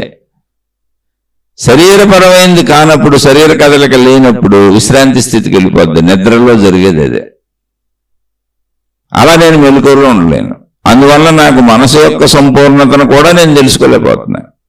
అలా తెలుసుకోవాలంటే శరీరాన్ని ఆపి ధ్యానము, తపస్సు అనేటువంటి విధానాలు మహాత్ములు పెట్టారు. శరీరాన్ని కదపకుండా ఉండి నీ మనసును సంపూర్ణంగా నువ్వే చూసుకోవాలి. నీదే కదా మనసు, నీ లోపల కదా ఉంది, నువ్వే కదా, ఆ స్థితి అంతా నీదే కదా. నువ్వు పరిశీలించుకుంటే నీకే తెలిసిపోద్ది. ఎలా పరిశీలించుకోవాలో తెలిసారు, ఎలా తెలుస్తుందో చెప్పారు. మేము ఎలా తెలుసుకున్నామని చెప్పారు, మేము ఎలా పొందామని చెప్పారు, ఇలా ప్రయత్నించామని చెప్పారు. అదే ఆత్మజ్ఞానం. కానీ అది నాదైనప్పుడు నాకెందుకు తెలియదు? నేను ప్రయత్నించటం లేదు, నేను శరీరపరమైనటువంటి ప్రయత్నాలే చేస్తున్నాను. అలా ప్రయత్నించినప్పుడు మనసు యొక్క స్వరూప స్వభావములు తెలుస్తుంది, దాని అనంతత్వం తెలుస్తుంది, దాని వేగం తెలుస్తుంది, దానికి పరిమితి లేదని తెలుస్తుంది. మళ్ళీ ఆ మనసులోంచి విషయాలన్నింటినీ తీసేసి అసలు ఒట్టి మనసు ఎలా ఉంది, ఖాళీ మనసు ఎలా ఉంది అన్నప్పుడు ప్రాణశక్తి యొక్క ఎరుకు తెలుస్తుంది. ఇలా కామన్గా సహజంగా బోల్డ్ మందికి తెలుస్తుంది. ప్రచారంలోకి కొంతమంది వస్తారు. ఇప్పుడు రమణ భగవానులు ప్రచారంలోకి రావడానికి కారణం ఆయన చుట్టూ చేరిన జన సమూహం, భక్త సమూహం, శిష్య సమూహం, ఆయన బ్రతికించినటువంటి ప్రజలు. తర్వాత ఆయన మాట్లాడటం మొదలుపెట్టి చెప్పారు. ఇంకోటి అలా ఏమీ లేకుండా అనేక రకాలుగా ఏదైనా అన్నం, భిక్షాన్నం తిని, వీళ్ళే భిక్ష తెచ్చుకొని తిని, ఎక్కడో చెట్టు పుట్ట చామల కింద అసలు ఎవరితోనూ లేకుండా చక్కగా కాలకృత్యాలు తీర్చుకొని అవసరమైనవి చేసేంత భిక్షాన్నం తిని సామాన్యంగా బ్రతికి ఆత్మజ్ఞానం పొంది శరీరాలు వదిలేసిన వాళ్ళు ఎంతమంది ఉంటారు. అలా కాకుండా ఇళ్లల్లో ఉండి, కుటుంబ జీవితాల్లో ఉండి చక్కగా అన్ని చేసుకుంటూ, ఇప్పుడు భార్యతో కాపురం ఎంతసేపు చేస్తారు? రోజంతా చేస్తారా? కుదురుద్దా? అసలు భోజనం రోజంతా తింటారా? కుదురుద్దా? చూసేది రోజంతా చూస్తారా? కుదురుద్దా? కళ్ళు దెబ్బతాను, అసలు కళ్ళు సహకరిస్తే తలపోట్లు వచ్చేస్తాయి. అలా మీరు ఏది రోజంతా చేయలేరు. అసలు నిద్ర అనేది అసలు మన జీవితంలో 3వ వంతు నిద్రకి వెళ్ళిపోతుంది, రెస్ట్కే. అలా కొంతమంది విషయాన్ని అర్థం చేసుకున్న వాళ్ళు అంటే శరీరమునకు అవసరమైనటువంటి చర్యలు మాత్రము చేసి, భార్య ఉంటే కాపురం చేసుకుంటారు, భర్త ఉంటే కాపురం చేసుకుంటారు, పిల్లలుంటే కంటారు, కన్న పిల్లల్ని పెంచుకుంటారు. అవి తగుమాత్రంగా అన్నీ చేసి అవసరాలు మాత్రమే తీర్చుకుంటూ అతి కోరికలు పెంచుకోకుండా శరీరభావం, అంటే అతి కోరికలు అంటే శరీరభావం, అక్కడ వాళ్ళు మళ్ళీ ధ్యానము తపస్సు తమలోకి తాము ప్రవేశించి తమ మనసు యొక్క స్వరూప స్వభావములను తెలుసుకొని తమ ప్రాణశక్తి యొక్క స్వరూప స్వభావములను తెలుసుకొని జీవన్ముక్తులుగా ఇలాగే జీవిస్తారు జీవితాంతం. అలాగే భార్య పిల్లలు ఉంటారు. అలా జీవించిన వాళ్ళు ఎవరైనా ఉన్నారంటే ఉన్నోళ్ళందరూ వాళ్ళే మన మహాత్ములుగా దేవుళ్ళుగా ఆరాధించిన వాళ్ళందరూ వాళ్ళే. అయితే ఇలాంటి వాళ్ళు తెలియకుండా ఉన్నవాళ్ళు ఉంటారా అంటే అసలు తెలియకుండా ఉన్నవాళ్ళు మనకు అలా తెలుస్తారు, ప్రశ్నలోనే ఉంది. కానీ ఖచ్చితంగా ఉంటారు అనేది చెప్పగలను. ఎందుకంటే అనేక మంది మీ ప్రపంచంలోకి వచ్చి మేము ఆత్మజ్ఞానం పొందామని గుర్తింపు పొందాలన్న భావన లేకుండా అలా సహజత్వంగా జీవించుకుంటూ వెళ్ళిపోయి ఎంతో మంది మంచివాళ్ళు ఆ ఎరుకను పొంది శరీరం దండంగా వెళ్ళిపోద్ది. అలా చనిపోయేవాళ్ళు బోళ్ళు మంది ఉంటారు. జీవన్ముక్తులు చాలా మంది ఉంటారు. కానీ వెలుగులోకి వచ్చే వాళ్ళు ఏంటి అంటే ప్రజల ద్వారా వెలుగులోకి వస్తారు. కొందరు తమను తామే ఏదో ప్రజలకు తెలియజేద్దాం, మాకు తెలిసింది కదా ఈ విషయం అని తమను తామే ఆ వైపు మళ్లించుకుని వెలుగులోకి వస్తారు కొందరు. ఈళ్లతో పాటు ఆ ముసుగులో చేరిపోయి మేము ఎప్పుడో జ్ఞానం పొందేశామని మోసగాళ్ళు మోసగత్తులు చేరతారు కొందరు. వాళ్ళైతే విపరీతంగా వాళ్ళని ప్రచారం చేసుకుంటారు. వాళ్ళు మోసగాళ్ళ మోసగత్తెల అనేది నీకు ఎలా తెలుస్తుంది అంటే వాళ్ళని వాళ్లే ప్రచారం చేసుకుంటారు. వాళ్ళ బొమ్మలు వాళ్లే వేసుకుంటారు. వాళ్ళని వాళ్లే ప్రచారం చేసుకుంటారు. వాళ్ళని ప్రచారం చేసుకోవడానికి భక్తుల్ని శిష్యుల్ని తయారు చేసుకుంటారు. ఊరు వాడ తిరిగి మా గురించి చెప్పమని చెబుతారు. వీళ్ళు ఊరు వాడ తిరిగి వాళ్ళ గురించి వాళ్ళే చెప్పుకుంటూ ఉంటారు.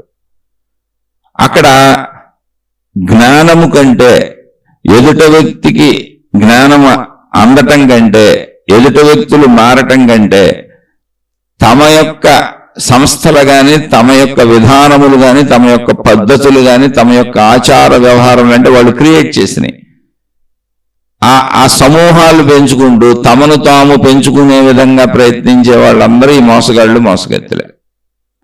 ఇందులో నిజమైన వాళ్ళు ఎవరంటే మీలో లోపల మీ మనస్సు యొక్క స్వరూప స్వభావములు మీకు తెలిసి మీ ప్రాణశక్తి స్వరూప స్వభావములు మీకు తెలిసి మీలో గుణమార్పు జరిగి చెడిపోతూ మీరు మంచివాళ్ళు అవుతూ ఉంటే ఖచ్చితంగా ఆ వాళ్ళు మంచివాళ్ళే. దాన్ని బట్టి ఎవరికి వాళ్ళు బేరీ చేసుకోవాలి ఎలా వెళ్తున్నామని. అదొక్కటే చెప్పబడుతుంది తప్ప ఎవరో ఆత్మజ్ఞానం పొందారు ఎవరో ఆత్మజ్ఞానం పొందలేదు ఎప్పటికీ చెప్పలేరు మనిషిని చూసి. ఎందుకని నువ్వు పొందినా పొందకపోయినా అది నీ లోపలే ఉంది, అది నువ్వే. పొందటం అంటే ఏంటి? అది నేను అని నువ్వు తెలుసుకోవటం. పొందకపోవటం ఏంటి? అది నేను అని నీకు తెలియకపోవటం. ఒక మహానుభావుడి దగ్గరికి నాకు అనుభవం కూడా ఉంది. గురువు గారు ఆయన దగ్గరికి మామూలుగా ఇలా వెళ్ళిన భక్తుల్లో ఒకళ్ళు అడిగారు ఆయన తనను తాను భగవంతుడిగా సంబోధించుకుంటూ ఉంటాడు. ఆయన ప్రజలను కూడా ఆత్మస్వరూపులారా అనేటువంటి సంబోధనతో పిలుస్తూ ఉంటాడు. ఆయన పిలిచేటప్పుడు కూడా మామూలుగా ఎవరిని సంబోధించి ఆయన ఉపన్యాసాలు చెప్పిన ఏం మాట్లాడినా ఆత్మస్వరూపులారా అని పిలుస్తాడు. నేను ఆత్మస్వరూపుణ్ణి అని చెబుతాడు. అందరూ ఆయన్ని భగవాన్ అంటారు. ఆయన తనను తాను స్వామి అని సంబోధించుకుంటారు ఆయన మాట్లాడేటప్పుడు. ఒక అతను ఆయన్ని అడిగాడు, వాళ్ళ భక్తుల్లో ఆయన దగ్గర ఉన్న వాళ్ళు ఒక అతను అడిగాడు, అయ్యా మీకు మాకు తేడా ఏంటి? మీరు మాలాగా భోజనం చేస్తున్నారు, మీరు మాలాగా నిద్రపోతున్నారు, మీరు మాలాగా కాలకృత్యాలు తెచ్చుకుంటున్నారు, మీకు మాలాంటి శరీరం ఉంది, మీరు మాలా బట్టలు కట్టుకుంటున్నారు, అసలు మీకు మాకు ఏ తేడా లేదు శరీరపరంగా, మీ జీవన విధానం కూడా అలాగే ఉంది, మీరు నిద్రపోతారు, మరి మీరు నేను భగవంతుణ్ణి నేను ఆత్మస్వరూపుణ్ణి అని చెబుతున్నారు. మీరు పిలిచేటప్పుడు సంబోధించేటప్పుడు ప్రజలను కూడా ఆత్మస్వరూపులారా అంటున్నారు. కానీ మేము ఆత్మస్వరూపులు అని అనుకోవట్లేదు, మేము మామూలు మనుషులు అనుకొని మీ దగ్గరికి మేము మా కోరికల కోసం వస్తున్నాం, మా కోరికలు తీరుస్తారని మహిమలు మాయలు అద్భుతాలు చేస్తారని. మరి ఏంటి తేడా అని అడిగారు. ఆయన చెప్పారు చిరునవ్వు, అసలు తేడా అనేది ఏమీ లేదు, నేను ఆత్మస్వరూపుడని నాకు తెలుసు, దాన్నే భగవంతుడు అంటున్నారు. ఆత్మస్వరూపుడని తెలుసుకొని జీవన్ముక్తుడై ఉండి ఒక రూపంతో ఉన్న వ్యక్తిని ఆ రూపం పెట్టుకొని మీరు భగవంతుడు అంటున్నారు అంతే. కానీ ఆత్మస్వరూపం అనేది లోపల అంతరంగ శక్తి. నా ఈ రూపం కూడా ఈ శరీరం కూడా శిథిలమైపోద్ది, నేను కూడా మరణానికి గురవుతాను, చనిపోతాను, ఈ శరీరం ఉండదు. కానీ మీరు ఇదే రూపాన్ని పెట్టుకుంటారు, చిహ్నాలుగా బొమ్మలు తయారు చేసుకుంటారు, ఫోటోలు పెట్టుకుంటారు, దాన్ని దేవుడు అంటున్నారు. కానీ ఒరిజినల్గా అది ఆత్మశక్తి. అది నాకు అనుభవం అయింది. అందుకని నేను దేవుణ్ణని ఆత్మస్వరూపుణ్ణని తెలుసు. మీరు ఆత్మస్వరూపులని మీకు తెలియదు, కానీ మీరు ఆత్మస్వరూపులే. అందుకని మిమ్మల్ని సంబోధించేటప్పుడు కూడా నేను అలాగే సంబోధిస్తున్నాను. ఎందుకంటే అనుభవం నాకుంది. మీరు కూడా ఆత్మస్వరూపులే, మీరు కూడా దేవుళ్ళే. కానీ మీరు అనుకోవటం లేదు, నేను అనుకుంటున్నాను అంతే. అనుకోవటానికి అనుకోకపోవటానికి తేడా తెలియటమే కదా, మీరు తెలుసుకోవట్లేదు అంతే. నేను తెలుసుకున్నాను అన్నారు.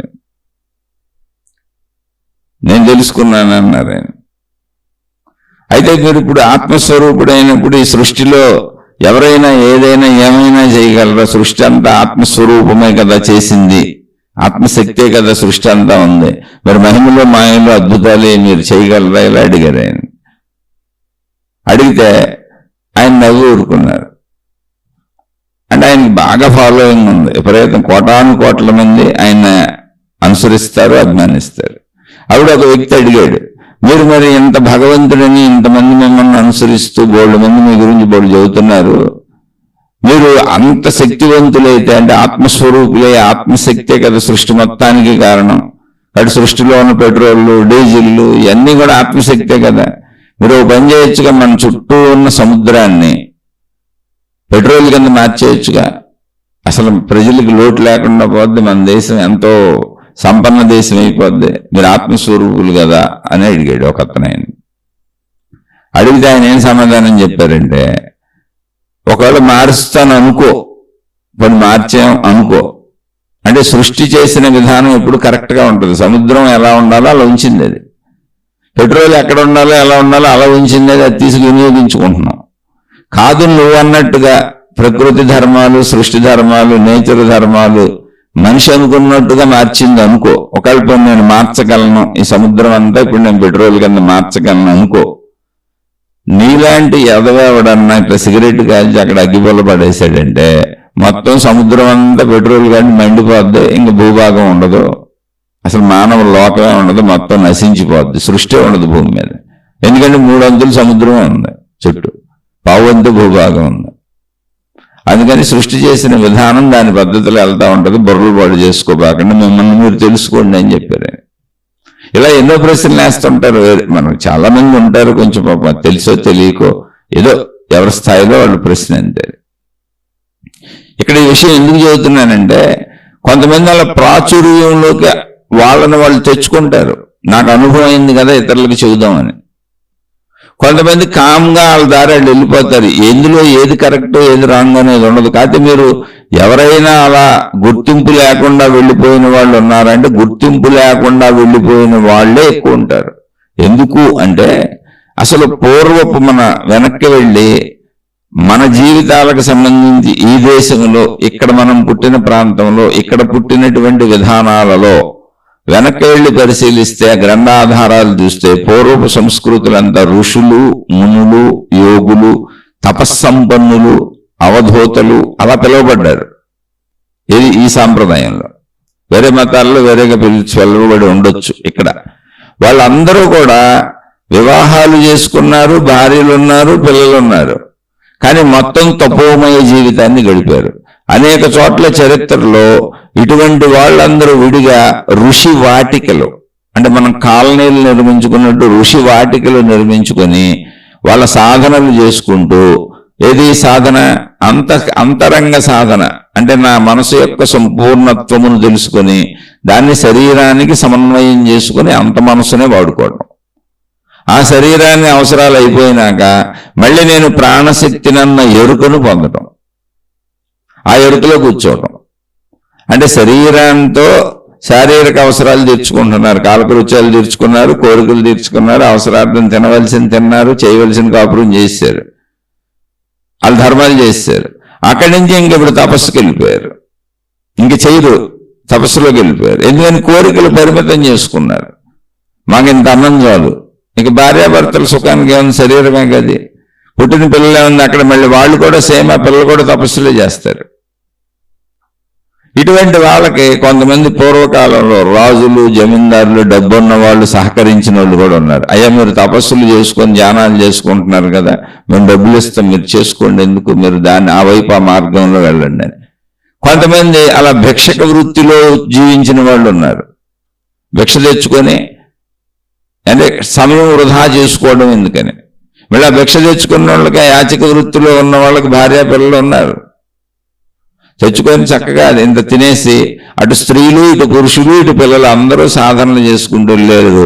వాళ్ళు ఋషులు, మునులు, యోగులు. అవి ఋషి వాటికలు. అక్కడ ఋషి సంతతి పెరుగుతుంది. అలా అది ఉండబట్టే, అది పెరగబట్టే ఈరోజు మన వరకు ఇన్ని లక్షల కోట్ల గ్రంథాలు వచ్చినాయి. వాళ్ళ అనుభవాలు నిక్షిప్తం చేసి రాశారు. వాళ్ళు జీవిత పర్యంతము తపస్సు చేశారు.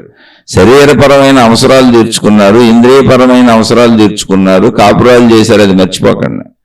వాళ్ళ సంతతిని అభివృద్ధి చేశారు. ఆ సంతతికి వెళ్ళి తపస్సులే నేర్పారు. వీళ్ళకి ప్రపంచము సహకరించింది, మనుషులు సహకరించారు. సహకరించిన తోట భిక్షాన్నం తెచ్చుకున్నారు. కొంతమంది వాళ్ళ అవసరార్థం వరకు వాళ్ళే సంపాదించుకొని, పండించుకొని, ఏదో చేసుకొని మిగిలిన సమయం అంతా తపస్సుల్లో గడిపారు. తపస్సు అంటే సాధన అని అర్థం. అక్కడ వాళ్ళ యొక్క స్వస్వరూపమును తెలుసుకున్నారు. అది ఎలా తెలుసుకోవచ్చు, ఏం చేయొచ్చు, దానికి విధానములు ఏంటి అనేది ఆత్మజ్ఞాన చదువుగా లక్షల కోట్ల గ్రంథాలు అందించారు. పరంపరగా ఎప్పటి నుంచో, ఇవాళ ఒక్కరోజు మాట్లాడుకుంటూ అయ్యింది కాదు. అది కోట్ల సంవత్సరాల నుంచి వచ్చిందా, లక్షల సంవత్సరాల నుంచి వచ్చిందా, వేల సంవత్సరాల నుంచి వచ్చిందా చెప్పలేం. ఎందుకంటే ఎంత వెనక్కి వెళ్ళినా ఈ పరంపర వచ్చింది. ఇప్పుడు కూడా అలా ఋషులని మనం పిలవకపోవచ్చు. ఆ పద్ధతులు మారినాయి, నాగరికత మారింది, ప్రపంచం మారింది. కానీ అలా ఇళ్లలో కూర్చొని చక్కగా కాపురాలు చేసుకుంటూ అలా సాధన చేసుకునే వాళ్ళు బోల్డ్ మంది ఉంటారు. ఒక గురువు పాపులర్ అయ్యాడు. ఒక ఆయన్ని అనుసరించిన వాళ్ళు కోట్ల మంది ఉండొచ్చు. ఇప్పుడు రమణ మహర్షిని అనుసరించిన వాళ్ళు అప్పట్లో ఎంతమంది ఉన్నారో, ఇప్పటి వరకు ఎంతమంది ఉన్నారో, భవిష్యత్తులో ఎంతమంది అనుసరించబోతున్నారో. అందుకని రమణ తత్వం, ఆయన చెప్పిన ఫిలాసఫీ అలాగే ఉంది. నువ్వు తెలుసుకో అలాగే ఉంది. దాని మీద లక్షల గ్రంథాలు అన్ని భాషల్లోకి వెళ్ళిపోయినాయి. ఇప్పుడు వీళ్ళందరూ జస్ట్ రమణ అనేటువంటి ఒక ఆలంబన తీసుకొని స్వీయ సాధన చేసుకుంటారు. ఇప్పుడు నేను మాట్లాడిన అదే కదా, రమణుడు లేడు కదా అక్కడ, ఆలంబనది. అలా ఆలంబన తీసుకొని ఆ స్థితిని పొంది సహజంగా శరీరాలు వదులుతున్న వాళ్ళు ప్రపంచవ్యాప్తంగా ఎంతమంది ఉన్నారు. మళ్ళీ ఇందులో ఈ ఆలంబన అన్నప్పుడు ఒక రమణ మహర్షి కాదు, రమణ మహర్షి లాంటి ఎంతో మంది మహాత్ములు ప్రపంచవ్యాప్తంగా అన్ని మతాలలో ఎంతో మంది ఉండుంటారు. వాళ్ళందరినీ ఇన్స్పిరేషన్గా తీసుకొని, ఒక్కొక్కరిని ఇన్స్పిరేషన్గా తీసుకొని, వాళ్ళు ఇప్పుడున్నా లేకపోయినా, ఎప్పుడో భగవద్గీత, ఎప్పుడో ద్వాపర యుగంలో, ఎప్పుడో యోగవాసిష్టం త్రేతాయుగంలో, వాటిని అన్నింటినీ ఇప్పుడు చదువుతున్నారుగా. అంటే ఏంటి, ఆలంబన. అలాంటి గ్రంథాలన్నింటి ద్వారా ఇప్పుడు ఆత్మజ్ఞానం తెలుసుకుంటున్నాంగా మనం. ఇప్పుడు ఒకవేళ గురువులుగా చలామణి చెబుతున్న వాళ్ళు కూడా వాటినే కదా చెబుతున్నారు, వెనకటి గ్రంథాలే కదా, అందులోని సారమే కదా. అలా ఇప్పుడు ఆ గురువులు, ఆ మహాత్ములు, ఆ దేవుళ్ళు ఉన్నా లేకపోయినా ఆలంబనగా తీసుకొని ఆ జ్ఞానాన్ని గ్రహించి తరించిపోతున్న వాళ్ళు ఎంతోమంది ఉంటారు. మళ్ళీ ఇందులో కొంతమంది బయటకు వచ్చి మేము ఈ ప్రచారాలు చేస్తాం, మేము ఈ ప్రజలకు అందిస్తాం అని కొంతమంది వాళ్ళ యొక్క స్వభావ తీరుని బట్టి వస్తారు. కానీ గమనిస్తే వెనక నుంచి మనకి ఎప్పటి వరకు వచ్చింది ఋషి పరంపర, ముని పరంపర, యోగి పరంపర, మహాత్ముల పరంపర, తపస్సంపన్నుల పరంపర. వీళ్ళల్లో అత్యధికులు సామాన్యంగా అలా జీవించి జీవన్ముక్త స్థితిని పొందేసి శరీరాలు వదిలిపెట్టి వెళ్ళిపోయారు. చాలామంది అసలు వాళ్ళ అనుభవాలను నిక్షిప్తం చేసి పక్క వాళ్ళకి అందించి ఎటువంటి గుర్తింపును పొందకుండా వెళ్ళిపోయిన వాళ్ళు బోల్డ్ మంది ఉన్నారు.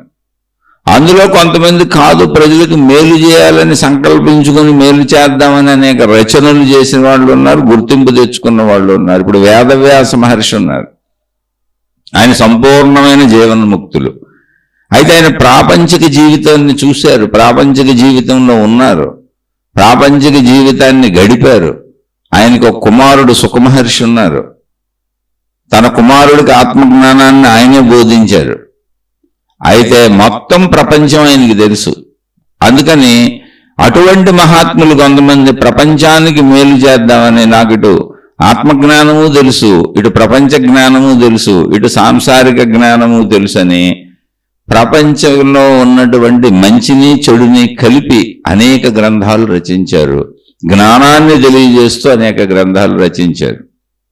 అయితే ఇప్పుడు ఆయన ఉన్నారా? వేరు. ఆలంబనగా తీసుకొని వెళుతూ, ఆ విషయాలను ఆలంబనంగా తీసుకుని వెళుతూ వాళ్ళెళ్ళలో వాళ్ళు కూర్చొని ఒక మునుల వలె, ఒక యోగుల వలె, ఒక ఋషుల వలె, ఒక తపస్సంపన్నుల వలె, అంటే సామాన్యులే.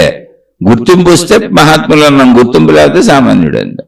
శరీరాన్ని వదిలేవాళ్ళు ఎంతో మంది ఉంటారు. అసలు ఆ సందేహాలు మనకు అక్కర్లా. అయితే ఉంటారనేది ఎలా తెలుస్తుంది? తెలియదుగా. గుర్తింపు వచ్చిన వాళ్ళే తెలియబడతారు. కానీ నా వరకు అయితే అసలు మన పరంపర వెనక నుంచి వస్తున్నదే అది. మనకు అందరు ఋషులు మునులు యోగుల గురించి తెలియదు. అందులో కొంతమంది ప్రత్యేకంగా ఏదైనా రచనలు చేసి కార్యకలాపాల్లో పాల్గొని ఆ ఆత్మజ్ఞాన గ్రంథాలు ఏవో మనకు అందించిన వాళ్ళే తెలుసు తప్ప కొన్ని వేల లక్షల కోట్ల మంది ఋషులుగా మునులుగా యోగులుగా బ్రతికారు. ఇక్కడ ఎంతో మంది బతికారు. వెనక పరంపర అంతా అలాగే వస్తుంది. ఇప్పుడు కూడా అలాగే ఉంటుంది. ప్రపంచంలో ఇప్పుడు కూడా మన ఇంట్లో మనం ఉన్నాం హాయిగా. ఒకసారి మీరు జీవితాన్ని ఒకసారి తరచి చూసుకోండి, వెనక్కి వెళ్ళి చూసుకోండి. మన ఇంట్లో మనం హాయిగా నిద్రపోగలుగుతున్నాం, రోడ్ల మీద మనం హాయిగా తిరగగలుగుతున్నాం, మనకు నచ్చిన వృత్తి వ్యాపార ఉద్యోగాలు చేసుకోగలుగుతున్నాం, మన భార్య పిల్లలు కుటుంబాలతో కాపురాలు చేసుకోగలుగుతున్నాం. మన ఎవరు కొట్టట్లేదు, తిట్టట్లేదు, మన జోలికి ఎవరు రావట్లేదు, రోజు వచ్చి మనతో ఎవరు గొడవలు పడతలేదు, రోజు మనం ఎవరు ఎత్తుకుపోవట్లేదు. ఎక్కడో అరుదుగా ఒక్కొక్కటి జరుగుతుంది. ఎక్కడో దుర్మార్గులు, ఇంత ప్రపంచంలో చెడ్డవాళ్ళు ఎక్కడో 1%, 2% అలా ఉంటారు. లేకపోతే ఇంత స్వేచ్ఛగా ప్రజలు ఎలా సంచరిస్తారు? రాత్రులు తిరుగుతున్నారు, పగలు తిరుగుతూనే ఉన్నారు. ఎవరు వృత్తి వ్యాపార ఉద్యోగాలు వాళ్ళు చేసుకుంటున్నారు. అంటే ఏంటి? ఎక్కువ శాతం మంచే ఉంది ఇక్కడ. అలా మంచిగా బతుకుతున్న వాళ్ళనే పూర్వం ఋషులు మునులు యోగులు అన్నారు, ఇప్పుడు మంచోళ్ళు అంటారు. అంతే, పేర్లు మారిపోయినాయి. ఇప్పుడు ఋషులు మునులు యోగులని వాళ్ళు బోర్డులు పెట్టుకుంటున్నారు, ప్రాముఖ్యత తెచ్చుకునేవాళ్ళు. వాళ్ళ పేరుకు ముందే అనుకో నేను ఋషిని జోడించుకుంటున్నారు, మునిని జోడించుకుంటున్నారు. వాళ్ళకి గురువులని, జగద్గురువులని రకరకాల పేర్లు పెట్టుకుంటున్నారు. కానీ ఒరిజినల్గా ఇంతకు ముందు అలాగే జీవించారు. ఏ గుర్తింపు లేకుండా, ఏ పేరు పెట్టుకోకుండా, అసలు ఏ గుర్తింపు లేకుండా వెళ్ళిపోయే వాళ్ళు ఇప్పుడు కూడా అధికంగా ఉంటారు. ఎప్పుడు గుర్తింపు తెచ్చుకునే వాళ్ళు ప్రజల్లోకి వచ్చి రావాలని వాళ్ళకి చెబుదామనో, తమ అనుభవాన్ని చెబుదామనో ఏదో ఉద్దేశపూర్వకంగా వచ్చేవాళ్ళు ఎక్కువ మంది ఉంటారు. కొంతమంది అప్రయత్నంగా ప్రసిద్ధిలోకి వస్తారు. రమణ మహర్షి లాంటి వాళ్ళు అప్రయత్నంగా వచ్చిన వాళ్ళు అంతే. కానీ సహజంగా అసలు అప్రయత్నంగా, ప్రయత్నపూర్వకంగా వెలుగులోకి వచ్చేవాళ్ళు తెలుస్తారు. అప్రయత్నంగా వచ్చిన వాళ్ళు తెలియబడతారు ఇతరుల వలన. అసలు ప్రయత్నమే చేయకుండా జీవన్ముక్తిని పొంది శరీరాలు వదిలిపోయేవాళ్ళు బోల్డ్ మంది ఉంటారు. ఎందుకని ఆలంబనగా గ్రంథాలు ఉన్నాయి ఎప్పటి నుంచో.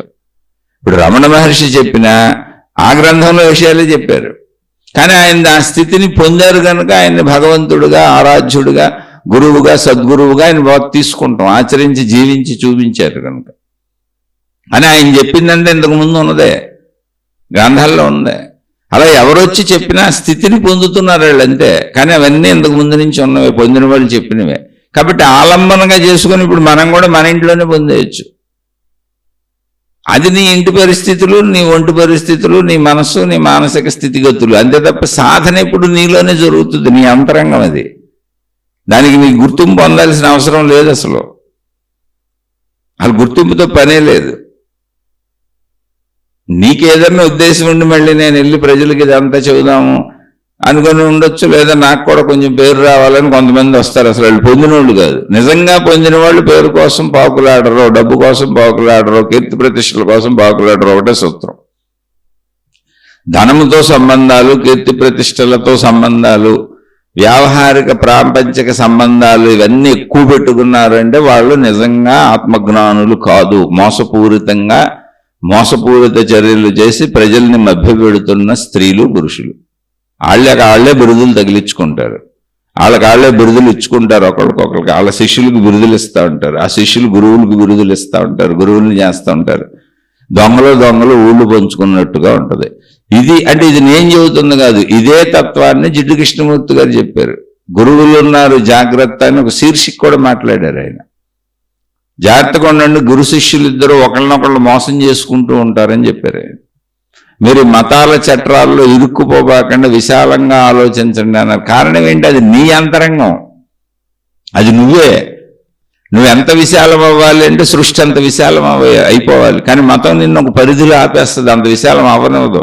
మన దేవుడే కరెక్ట్ అంటది, మన మార్గమే కరెక్ట్ అంటది, మన విధానమే కరెక్ట్ అంటది.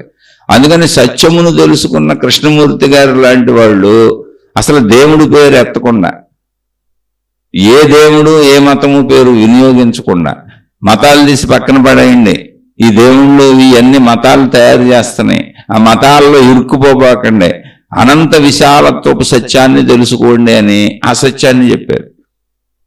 అలానే ఆయన చెప్పింది ఆత్మజ్ఞానమే. ఆత్మజ్ఞానం ఒక మతానిది కాదు, మనిషిది. మతం మనుషులు ఏర్పరచుకుంది. మతం అంటే ఏంటి? మేము ఇదిగో ఈ తెగలో ఇలాగే ఉంటాం, మేము ఈ దేవుణ్ణి అనుసరిస్తాం, ఇలాగే ఉంటాం, మా పద్ధతులు ఇంతే, ఈ రంగు బట్టలు కట్టుకుంటాం, ఈ ఆచార సాంప్రదాయాలు పాటిస్తాం, మేము ఇలాగే జీవిస్తాం, మా గడ్డాలు ఎలాగే ఉంటాయి, మా మీసాలు ఎలాగే ఉంటాయి, మా జుట్టు ఎలాగే ఉంటుంది, మా పద్ధతి, మాకు సింబలు, మాకు మార్కు, ఇలాగే ఉంటాం మేము. అవి మతం. అది సత్యం అలా ఉండదు, సత్యం అనంతం. ఎంత విశాలం అవ్వాలంటే నువ్వు అసలు మతాలు అనేవి నీ ఎరుకులో కూడా ఉండకూడదు, ఆ పరిధి దాటేయాలి. ఇప్పుడు చూడండి, సర్వవ్యాపక ఆకాశములోనే సృష్టి ఉంది, గ్రహాలు, గోళాలు, నక్షత్రాలు అన్నీ తిరుగుతున్నాయి. వాటిల్లోనే ఒక భూమి అనే దాంట్లో మనుషులు ఉన్నారు, జంతువులు ఉన్నాయి. అసలు ఇంకా మనకు తెలియని ఎన్నున్నాయో సృష్టిలో, అనంత విశ్వంలో. కానీ ఆకాశం ఎక్కడ దేనికి అసలు చెల్లించదో కదలదో, అన్నింటినీ తనలో ఇముడ్చుకొని ఉంది. ఇంకా ఎన్ని వచ్చినా దానికి ఏం ప్రాబ్లం లేదు. అంత విశాలం అయిపోయింది ఆకాశం, సర్వవ్యాపకం. అలా నువ్వు విశాలం అయిపోవాలి. మతాలన్నీ నీలో ఇమిడిపోవాలి, సృష్టి అంతా నీలో ఇమిడిపోవాలి. ఆ విశాలం భావనాత్మకత, ఆ విశాలత్వం ఆల్రెడీ నీలో ఉంది, అదే ఆత్మశక్తి. నువ్వు అయిపోవాలంటే ఏం లేదు, ఆ విశాలత్వం నువ్వే ఆత్మశక్తి. అది నువ్వు కాకపోతే విశాలమయ్యే అంత శక్తి నీకు ఎట్టొస్తుంది, అంత ఆలోచన నీకు ఎట్టొస్తుంది, అంత భావం నీకు ఎట్టొస్తుంది, అది నువ్వు కాబట్టే నీకు వస్తుంది. కాబట్టి నీ ఒరిజినల్ స్థితిని తెలుసుకోమని చెప్పారు కృష్ణమూర్తి గారు. మొత్తం మతాలు పక్కన పెట్టేయమన్నారు, గురువుల్ని పక్కన పెట్టేయమన్నారు. జాగ్రత్త, అసలు ఈ గురువులతో ప్రమాదం అని చెప్పారు. అలానే ఆయన ఏదో తప్పు చెప్పారని కదా, ఆత్మజ్ఞాన మార్గంలో ఎక్కడ అసలు ఇది చెప్పరు. ఆత్మజ్ఞాన మార్గంలో, ఆత్మజ్ఞాన చదువులో వేదాంతము అంటారు. వేదాంతం అంటే వేదముల యొక్క చివరి సారము, ఉపనిషత్తులు, వీటన్నింటి సారాన్ని చెప్పుకుంటూ వస్తే మీకు అసలు దేవుడు ప్రస్తావనే రాదు. మొత్తంగా నీ లోపలికి నేను తీసుకెళ్ళిపోతారు. తత్వమసి, ఆ తత్వము నువ్వే, ఆ శక్తివి నువ్వే, ఆత్మవు నువ్వే అని చెబుతారు. అహం బ్రహ్మస్మి అనే అనుభవం వచ్చే వరకు నువ్వు నడుస్తూ ఉండని చెబుతారు. ఆ అనుభవాన్ని నీకు కలిగించేలా బోధనలు చేస్తారు. వాళ్ళు ఇప్పుడు ఉండక్కర్లు, వాళ్ళ గ్రంథాలు ఉన్నాయి. అసలు నీకు మనిషితో పని లేదు, జ్ఞానం కదా. పని అంతా నీతో నీకుంది. నువ్వు మనిషిగా ఉండాలి. నువ్వు పొందాలంటే మాత్రం నువ్వు మనిషిగా ఉండాలి. నువ్వు మనిషిగా ఉంటేనే పొందగలుగుతావు ఇక్కడ. ఎందుకని నీకు శరీరం ఉండాలి.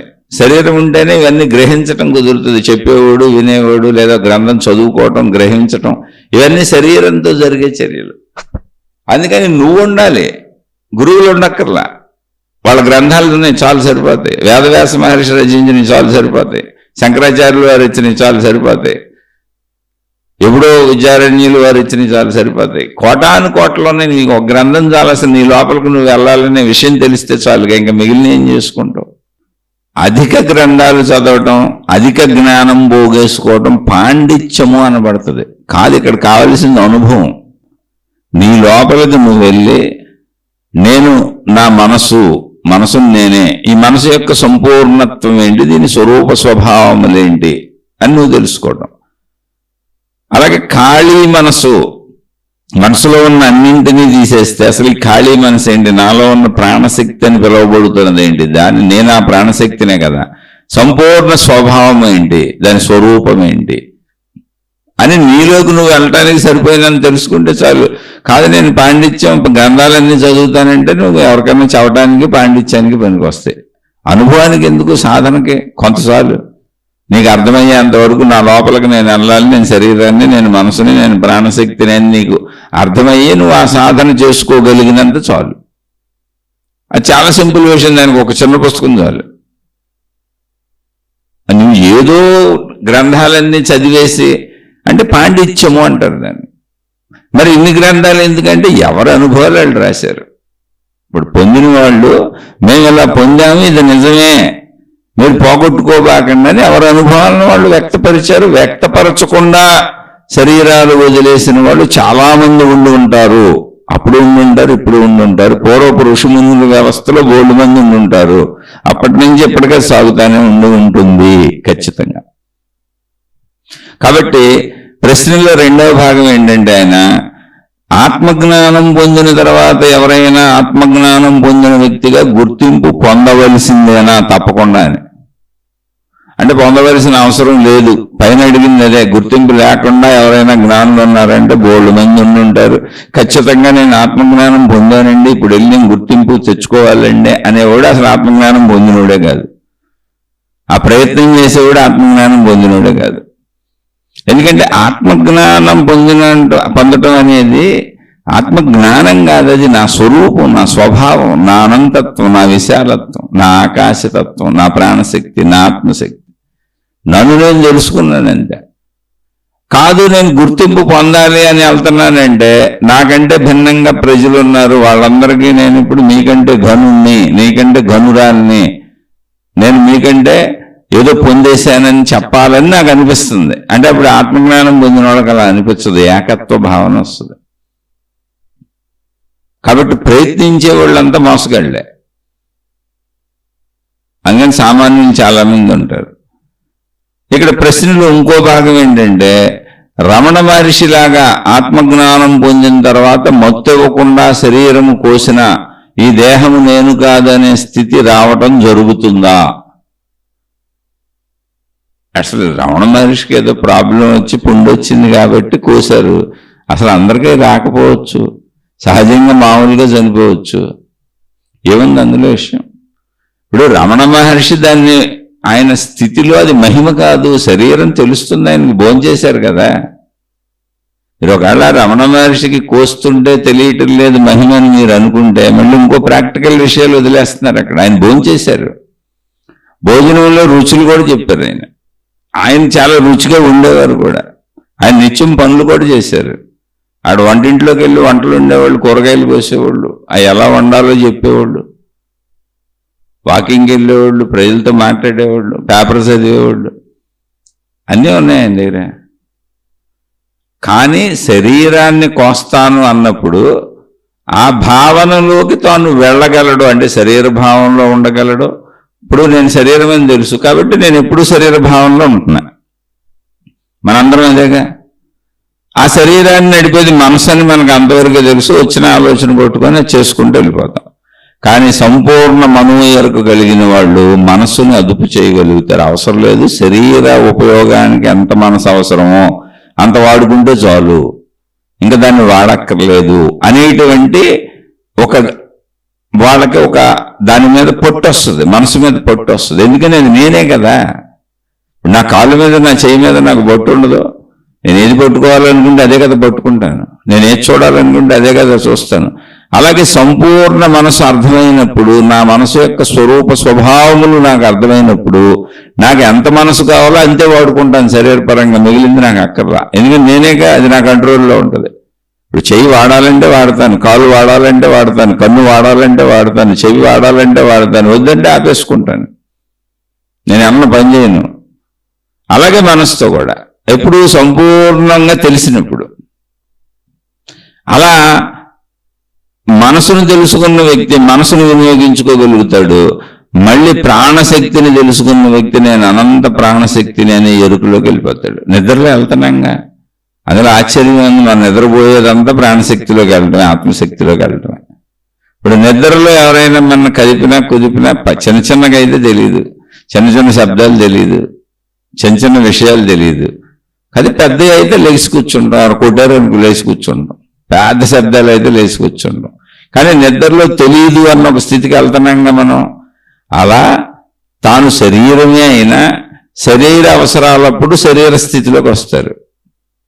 అక్కడ శరీరానికి మనసు ఎంత అవసరమో అంత వినియోగించుకుంటారు. కానీ నేను ప్రాణశక్తిని కూడా నాకు తెలుసుగా, కాబట్టి శారీరక అవసరాలు తీరిపోయినాక శారీరక కాలకృత్యాలు తీర్చుకోవటం, ఆహారం తినటం ఇలాంటివి చేసేసినాక ప్రాణశక్తి ఎరుకలోకి వెళ్ళిపోయి కూర్చుంటారు. నేను ప్రాణశక్తిని అనే ఎరుకలో ఒకళ్ళు ఉంటే శరీరంతో ఆహారం కూడా తినలేరు, మలమూత్ర విసర్జనలు కూడా చేయలేరు, శరీర ధ్యాస రాదు, మామూలుగా బతకలేరు, ప్రజలతో మాట్లాడలేరు, రాదుగా. అదే రమణ మహర్షి గాఢతలో కుర్రవాడుగా ఉన్నప్పుడు జరిగింది అదే. ఆయన చిన్నపిల్లవాడుగా 13-14 ఏళ్లకు వచ్చేసినప్పుడు ఇక మౌనంగా అక్కడ కూర్చొని ఉండిపోయారు. ఇక మాట్లాడొద్దు, నాకేం పని లేదని. ఎందుకని అనుభవం అయిపోయింది. నేను అనంత ఆత్మశక్తి నన్ను ఎరుక కలిగింది, ఆత్మానుభవం అయిపోయింది. అప్పుడు ఏమైంది? ఇక తినాలని లేదు, తాగాలని లేదు, మలమూత్ర విసర్జన లేదు, జంతువులు కుడుతున్నా లేదు, చెట్టు పుట్ట భయం లేదు, శరీరాన్ని రక్షించుకోవాలని లేదు, ప్రాపంచిక స్పృహ లేదు, శరీరం నేనన్న భావన పనిచేయట్లేదు. అప్పుడు ఏమైంది? శరీరానికి ప్రమాదాలు వచ్చినాయి, రక్తాలు కారిపోయినాయి, పురుగులు కుట్టేసి చుట్టూ ఉన్న వాళ్ళు రక్షించారు, లేకపోతే ఆయన శరీరం వదిలేసేవాళ్ళు. అక్కడే శరీరం వదిలేసేవాళ్ళు. ఎవరో రక్షించకపోతే ఆ 13-14 ఏళ్ల కుర్రవాడు కానీ చనిపోయేవాళ్ళు. ఎందుకని అలా రక్తాలు కారిపోయి భోజనం లేక నీరసించిపోయి, లేదా ఏ విష జంతువులు కరిచి, ఏ క్రూర జంతువులు కరిచి, ఆయన శరీర ధ్యాస లేదుగా, తప్పించుకోవాలనే స్పృహ లేదుగా, అసలు చనిపోయేవారు. కానీ తర్వాత కాలంలో ఆ జీవన్ముక్త స్థితి నుంచి శరీర స్పృహలోకి వచ్చారు. ఎందుకని? చుట్టూ చేరిన భక్తుల వలన. వాళ్ళు అడుగుతుంటే చెబుదాం అనిపించి చెప్పారు. కానీ ఆయన తన స్థితులన్నింటిలోకి వెళ్ళగలిగి ఉన్నారు. ఇప్పుడు బయటికి ఎలా వచ్చారు? అనంతత్వపు స్థితిలోంచి శరీర స్థితిలోకి వచ్చారు, చుట్టూ ఉన్న వాళ్ళ వలన. వాళ్ళే ఆయన్ని తట్టి లేపి అన్నం పెట్టి తినిపించారు. అలాగే మలమూత్ర విసర్జన చేసుకున్నారు ఆ ఎరుకు వచ్చినప్పుడు. అది చుట్టూ ఉన్న వాళ్ళు అన్ని ఏర్పాట్లు చేశారు, ఆయనకి బతికిచ్చారు ఆయన. అప్పుడు చుట్టూ ఉన్న వాళ్ళు ఎరుకలోకి ఎలా వచ్చిన వాళ్ళ వల్ల ఎరుకలోకి వస్తున్నారో అలా నిదానంగా ఎరుకలోకి రావటం అనేది ఆయన ప్రాక్టీస్ చేసుకున్నారు. జీవన్ముక్తత అంటే అది మన కుటుంబంలో కూడా చేయవలసింది. అది అంతే తప్ప మిమ్మల్ని మీరు మభ్య పెట్టుకునేది అయిపోద్ది అనుకోబాకండి. ఏముండదు. నేను 3 స్థితుల్లోకి వెళ్ళగలను. నేను శరీర స్థితిలోకి రాగలను, శరీర అవసరాలన్నీ తీర్చేసుకుంటాను, అయిపోయింది. ఇప్పుడు నాకు ఇంకా పని లేదు, కోరికలు లేవు. ఇప్పుడు నేను జీవన్ముక్త స్థితిలోకి వెళ్ళి కూర్చుంటాను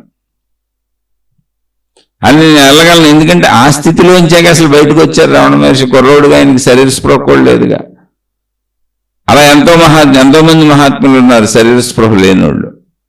ఇప్పుడు శరీర స్పృహ లేనటువంటి ఆత్మానుభవ స్థితిలో తపస్సులో లీనమైపోయి శరీర ఎరుకు కూడా లేకుండా ఉన్నాయన మళ్ళీ బాహ్యంలోకి వచ్చి మాట్లాడారుగా రమణ భగవానులు 14 ఏళ్ళ తర్వాత.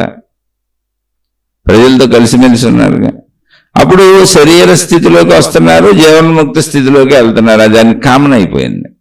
శరీర స్థితిలోకి వచ్చినప్పుడు అవసరమైనంత మనసును వాడుకుంటున్నారు. జీవన్ముక్త స్థితిలో మనసే ప్రాణశక్తి, అదే ఆత్మశక్తి అయిపోతుంది. అనంతంగా సర్వవ్యాపకంగా ధ్యాస లేకుండా కూర్చుంటున్నారు. అందుకని ఆపరేషన్ చేస్తానన్నప్పుడు తాను జీవన్ముక్త స్థితిలోకి వెళ్ళిపోయారు. తన జీవన్ముక్త స్థితిలోకి వెళ్ళిపోయారు. ఇప్పుడు మనం నిద్రపోయాం, మన పిల్లలు టీవీ పెట్టుకు చూస్తున్నారు. ఇంకా మనకు సంబంధం లేదు, నిద్రపోయాం. భార్య ఏం చేస్తుందో, భర్త ఏం చేస్తున్నాడో, పిల్లలు ఏం చేస్తానో మనకు తెలీదు. మనం మేల్కొని ఉన్నాం, అన్ని కనపడుతూనే తెలుస్తున్నాయి. నిద్రలోకి వెళ్ళగలం, మేల్కోలోకి రాగలం. నిద్ర అనేది అనంత ఆత్మస్థితి. అది మనకి శరీరంలో తెలియకుండా జరుగుతున్న సృష్టి ఏర్పాటు. ఇక్కడ తెలిసి జరుగుతుంది, మహిమ కాదు. నువ్వు నాకు శరీరాన్ని కోయాల్సి వస్తుంది అన్నప్పుడు శరీర భావనలో ఉన్నప్పుడు అది తెలుస్తుంది. పుండు ఉంది, బాధ ఉంది, నొప్పి ఉంది, అన్నీ ఉన్నాయి. కానీ అనంతాత్మానుభవ భావనలోకి వెళ్ళిపోయినప్పుడు సర్వవ్యాపక ఆకాశ స్థితి ఉంది. నేను అందులోంచి ఇందులోకి రాగలను, ఇందులోంచి అందులోకి వెళ్ళగలను. అది నేర్చుకోవటమే జీవన్ముక్త స్థితి. ఇప్పుడు మనం శరీర స్థితిలో తొక్కుపోయి మన ఆత్మశక్తి ప్రాణశక్తి స్థితిలోకి వెళ్ళలేకపోతున్నాం. దానికోసం ఆత్మజ్ఞానం, ఆధ్యాత్మిక చదువు. ఆత్మశక్తిలోకి వెళ్ళినప్పుడు శరీర స్థితి మాయమవదు. దీని అవసరాలకు ఇందులోకి వస్తాం. ఇది అయిపోయినాక అందులోకి వెళ్తాం. ఎందుకని అన్నీ నేనే కదా. ఇప్పుడు మన ఇంట్లో 4 రూమ్లు ఉన్నాయి. ఈ రూమ్లోనూ ఉండగలను, బెడ్రూమ్లో పడుకోగలను, కిచెన్లోకి వెళ్ళగలను, డైనింగ్ హాల్లోకి వెళ్ళగలను, పిల్లల రూమ్లోకి వెళ్ళగలను, అన్ని రూముల్లో నేను తిరుగుతాను. అయితే ఏ రూమ్లో ఉన్నప్పుడు ఆ రూమ్కి సంబంధించిందే. వంటింట్లోకి వచ్చినప్పుడు వంటల వాసనలు ఉంటాయి, బెడ్రూమ్లో ఉన్నప్పుడు అక్కడ విధానం ఉంటుంది, పిల్లల రూమ్లో ఉన్నప్పుడు అక్కడ విధానం ఉంటుంది. అలా జీవన్ముక్త స్థితిలో అనంత ఆత్మ ఎరుక నేనే కనుక, అది నాదే కనుక, నేను ఆ స్థితిలోకి వెళ్ళినప్పుడు దేహభ్రాంతి అప్పుడు పనిచేయదు, ఆ కాసేపు పనిచేయదు. మళ్ళీ నేను శరీర భావనలోకి వచ్చినప్పుడు అది నాకు పనిచేస్తుంది. ఇదేదో గజిబిజిగా అనుకోబాకండి. ఒక వ్యక్తి వివాహమైంది, భార్య ఉంది, పిల్లలు పుట్టారు, తల్లిదండ్రులు ఉన్నారు. భార్య దగ్గరికి వెళ్ళినప్పుడు భార్యతో కాపురం చేస్తాడు. తల్లి దగ్గరికి వెళ్ళినప్పుడు గౌరవంగా తల్లికి అవసరమైన చేసి పెట్టి సేవలు చేస్తాడు. వృద్ధాప్యంలో ఉంటే వాళ్ళకి ఏం కావాలో తల్లిదండ్రులకు చేసి పెడతాడు. అక్కడ స్త్రీనే, ఇక్కడ స్త్రీనే. కూతురు దగ్గరికి వెళ్ళినప్పుడు వాత్సల్యంతో కూతుర్ని ఎత్తుకొని ముద్దాడి ఏం కావాలో ఆ కూతురికి అన్ని సమకూర్చి పెడతాడు. కానీ ఎంత భావాల మార్పు ఉంటుందో ఒక వ్యక్తిలోనే. ముగ్గురు ఆడవాళ్లే. అలా పురుషులకైనా స్త్రీలకైనా ఎవరికైనా అర్థం చేసుకోవటానికి. అలాగే జీవన్ముక్త స్థితిలో ఉన్నప్పుడు దేహభావం తరిగిపోద్ది, కరిగిపోద్ది. నిద్రలో మనకు కరిగిపోయినట్టు. జీవన్ముక్త స్థితి నుంచి దేహభావనలోకి వచ్చినప్పుడు, మెలకు వచ్చినప్పుడు మనకు శరీర భావన ఎలా ఉంటుందో అలాగే జీవన్ముక్తులకు ఉంటుంది. మనం ఇప్పుడు మన జీవన్ముక్త స్థితిని సాధన చేసుకుంటున్నాం. సాధన ద్వారా మన శక్తిని, నేను అనంతాత్మశక్తిని ఎరుకను పొందడానికి ప్రయత్నిస్తున్నాం. ఆల్రెడీ శరీర భావం ఉంది మనకి. ఆ ఎరుక పొందితే అందులోకి వెళ్ళగలం, ఇందులోకి వెళ్ళగలం. అలాంటి మహనీయులు, మహాత్ములు, రమణ మహర్షిలాగా మొత్తకుండా ఆపరేషన్లు చేయించుకునే వాళ్ళు అసలు ఎంతో మంది ఉన్నారు. ఎందుకని ఆ భావంలోకి వెళ్ళిపోతే అందులో కూర్చుంటే ఏదేం చేయొచ్చు. అసలు ధ్యాన ముద్రలోకి వెళ్ళి తీవ్రం ఆత్మజ్ఞానమే పొందలేదు. అసలు నాకు తెలిసిన ఒక ఆయన ఉన్నారు, ధ్యాన స్థితిలోకి వెళ్ళి, నేను ధ్యాన స్థితిలోకి కరెక్ట్గా వెళ్ళానో లేదో, నేను ఎంతసేపు ఉంటానో చూడండి అని ఆయన బాగా ప్రాక్టీస్ చేశారు ధ్యానాన్ని. నాకు శరీర ఎరుక పోతుందో లేదో చూడండి. ఎందుకైనా ఆత్మజ్ఞాని కాదు, ఆత్మజ్ఞానాన్ని ఆయన పొందలేదు. నాకు తెలిసిన వ్యక్తే, మామూలు ప్రాక్టీసులు చేసుకునేవారు. ఆయన కొంచెం పెద్ద ఆయన, బాగా అప్పుడు లేరు, చనిపోయారు. ఆయన తన స్నేహితుడితో, నేను ధ్యానంలోకి వెళ్ళిన కాసేపుడికి నువ్వు అగరబత్తి వెలిగించి నా చెయ్యి మీద పెట్టి కాల్చు, తీసేబాక అగరబత్తి, నా చెయ్యి నేను ఎప్పుడు కదుపుతానో చెప్పు నాకన్నారు. కదిపితే నాకు తెలుస్తున్నట్టు గాఢత, అంటే శరీర భావం నుంచి లోపలికి వెళ్ళినానా లేదా, ధ్యానంలో నేను శరీర భావాన్ని కోల్పోతున్నానా లేదా నాకు తెలియాలని. అంటే గాఢ ధ్యాన భావంలోకి వెళ్తున్నారు ఆయన. ఆత్మజ్ఞాని కాదు, ప్రయత్నం జరుగుతుంది అంతే. అలా కాల్చాడు ఆయన పక్కనుండి. కాలిస్తే ఎంతసేపు కాల్చినా అక్కడ కాలిపోతూ లోపలికి వెళ్ళిపోతుంది తప్ప ఆయన చేయి కదపలేదు. ఓహో, ధ్యానంలో ఈ గాఢ స్థితిని పొందొచ్చు అని. ఆత్మజ్ఞాని కూడా ఒక్కర్లా ధ్యానంలో, అంటే నీ ధ్యానం అనే పేరు కరెక్ట్ కాదు అక్కడ, అంతకు తప్ప ఇంకో పేరు ఉపయోగించడం తెలియదు. ధ్యానులందరూ ఇలాంటి స్థితులు పొందిన వాళ్ళని మోసపోబాకండి. శరీర భావమును వదులుట అనే ప్రక్రియను నేను నాలో ప్రయత్నించుకున్నప్పుడు అంతే, కూర్చొని ప్రయత్నించుకుంటున్నాను. అది కొంతకాలానికి సఫలీకృతం అవుతుంది. ఎందుకని శరీరంతో భావాలు కూడా మనం తెచ్చుకుంటున్నాయి. ఈ ప్రాక్టీస్ మనం చేయలేదంతే. అలా చేసినప్పుడు శరీరానికి ఏం జరుగుతున్నా కూడా తెలియని స్థితికి వెళ్ళింది. ఇప్పుడు నిద్రలో శరీరానికి చిన్న చిన్న ఏం జరుగుతున్నా తెలియదు, పక్కన కూర్చొని మాట్లాడుకుంటున్నా మనకు తెలీదు. నిద్రపోతున్నప్పుడు చాలా వరకు మనకు తెలీదు. అది ఇంకా గాఢతకి వెళ్ళొచ్చు అనే ప్రయత్నం జరుగుద్ది. ఆ గాఢత నుంచే ప్రాణశక్తి ఎరుకు వస్తుంది తర్వాత. ఇలా చాలా మంది ఉన్నారు. మీరు విషయాలను అర్థం చేసుకోండి. మీరు స్వీయ సాధన చేసుకుంటే తప్ప సందేహాలు తీరవు. అలానే స్వీయ సాధన చేసుకునేటప్పుడు ఎన్ని సందేహాలు వచ్చినా అడుగుతూ ఉండండి, తప్పకుండా చెప్పుకుందాం. ఇక్కడ ప్రాధాన్యమైన విషయం సాధన. మీ లోపలికి మీరు ప్రవేశించడం అనే సాధన. దానికి ఏం పేర్లు పెట్టకండి, ధ్యానాలని, తపస్సులని. ఎందుకంటే ఆ పేరులతో అవన్నీ ఆల్రెడీ అనేక వందల వేల మార్గాలుగా విడిపోయి ఉన్నాయి. అందుకే నేను పేర్లు పెట్టకుండా చెబుతున్నా. చక్కగా మీ లోపలికి మీరు వెళ్ళండి, ప్రాక్టీస్ చేయండి, మీకే అన్నీ అర్థమైపోతాయి. శుభమస్తు. మీకు మీ కుటుంబ సభ్యులకు మేలు చేకూరుగాక. మరొక కొత్త శీర్షికతో కలుసుకుందాం. ఒకవేళ నేను చెప్పింది నచ్చని వాళ్ళు, అంగీకరించని వాళ్ళు ఉంటే నన్ను దయచేసి క్షమించి వదిలివేయండి. నేను అతి సామాన్యుణ్ణి, ఇందులో ఎటువంటి ఆత్మానుభవము పొందలేదు, ఎటువంటి గొప్ప నాలెడ్జ్ కూడా నాకేం లేదు.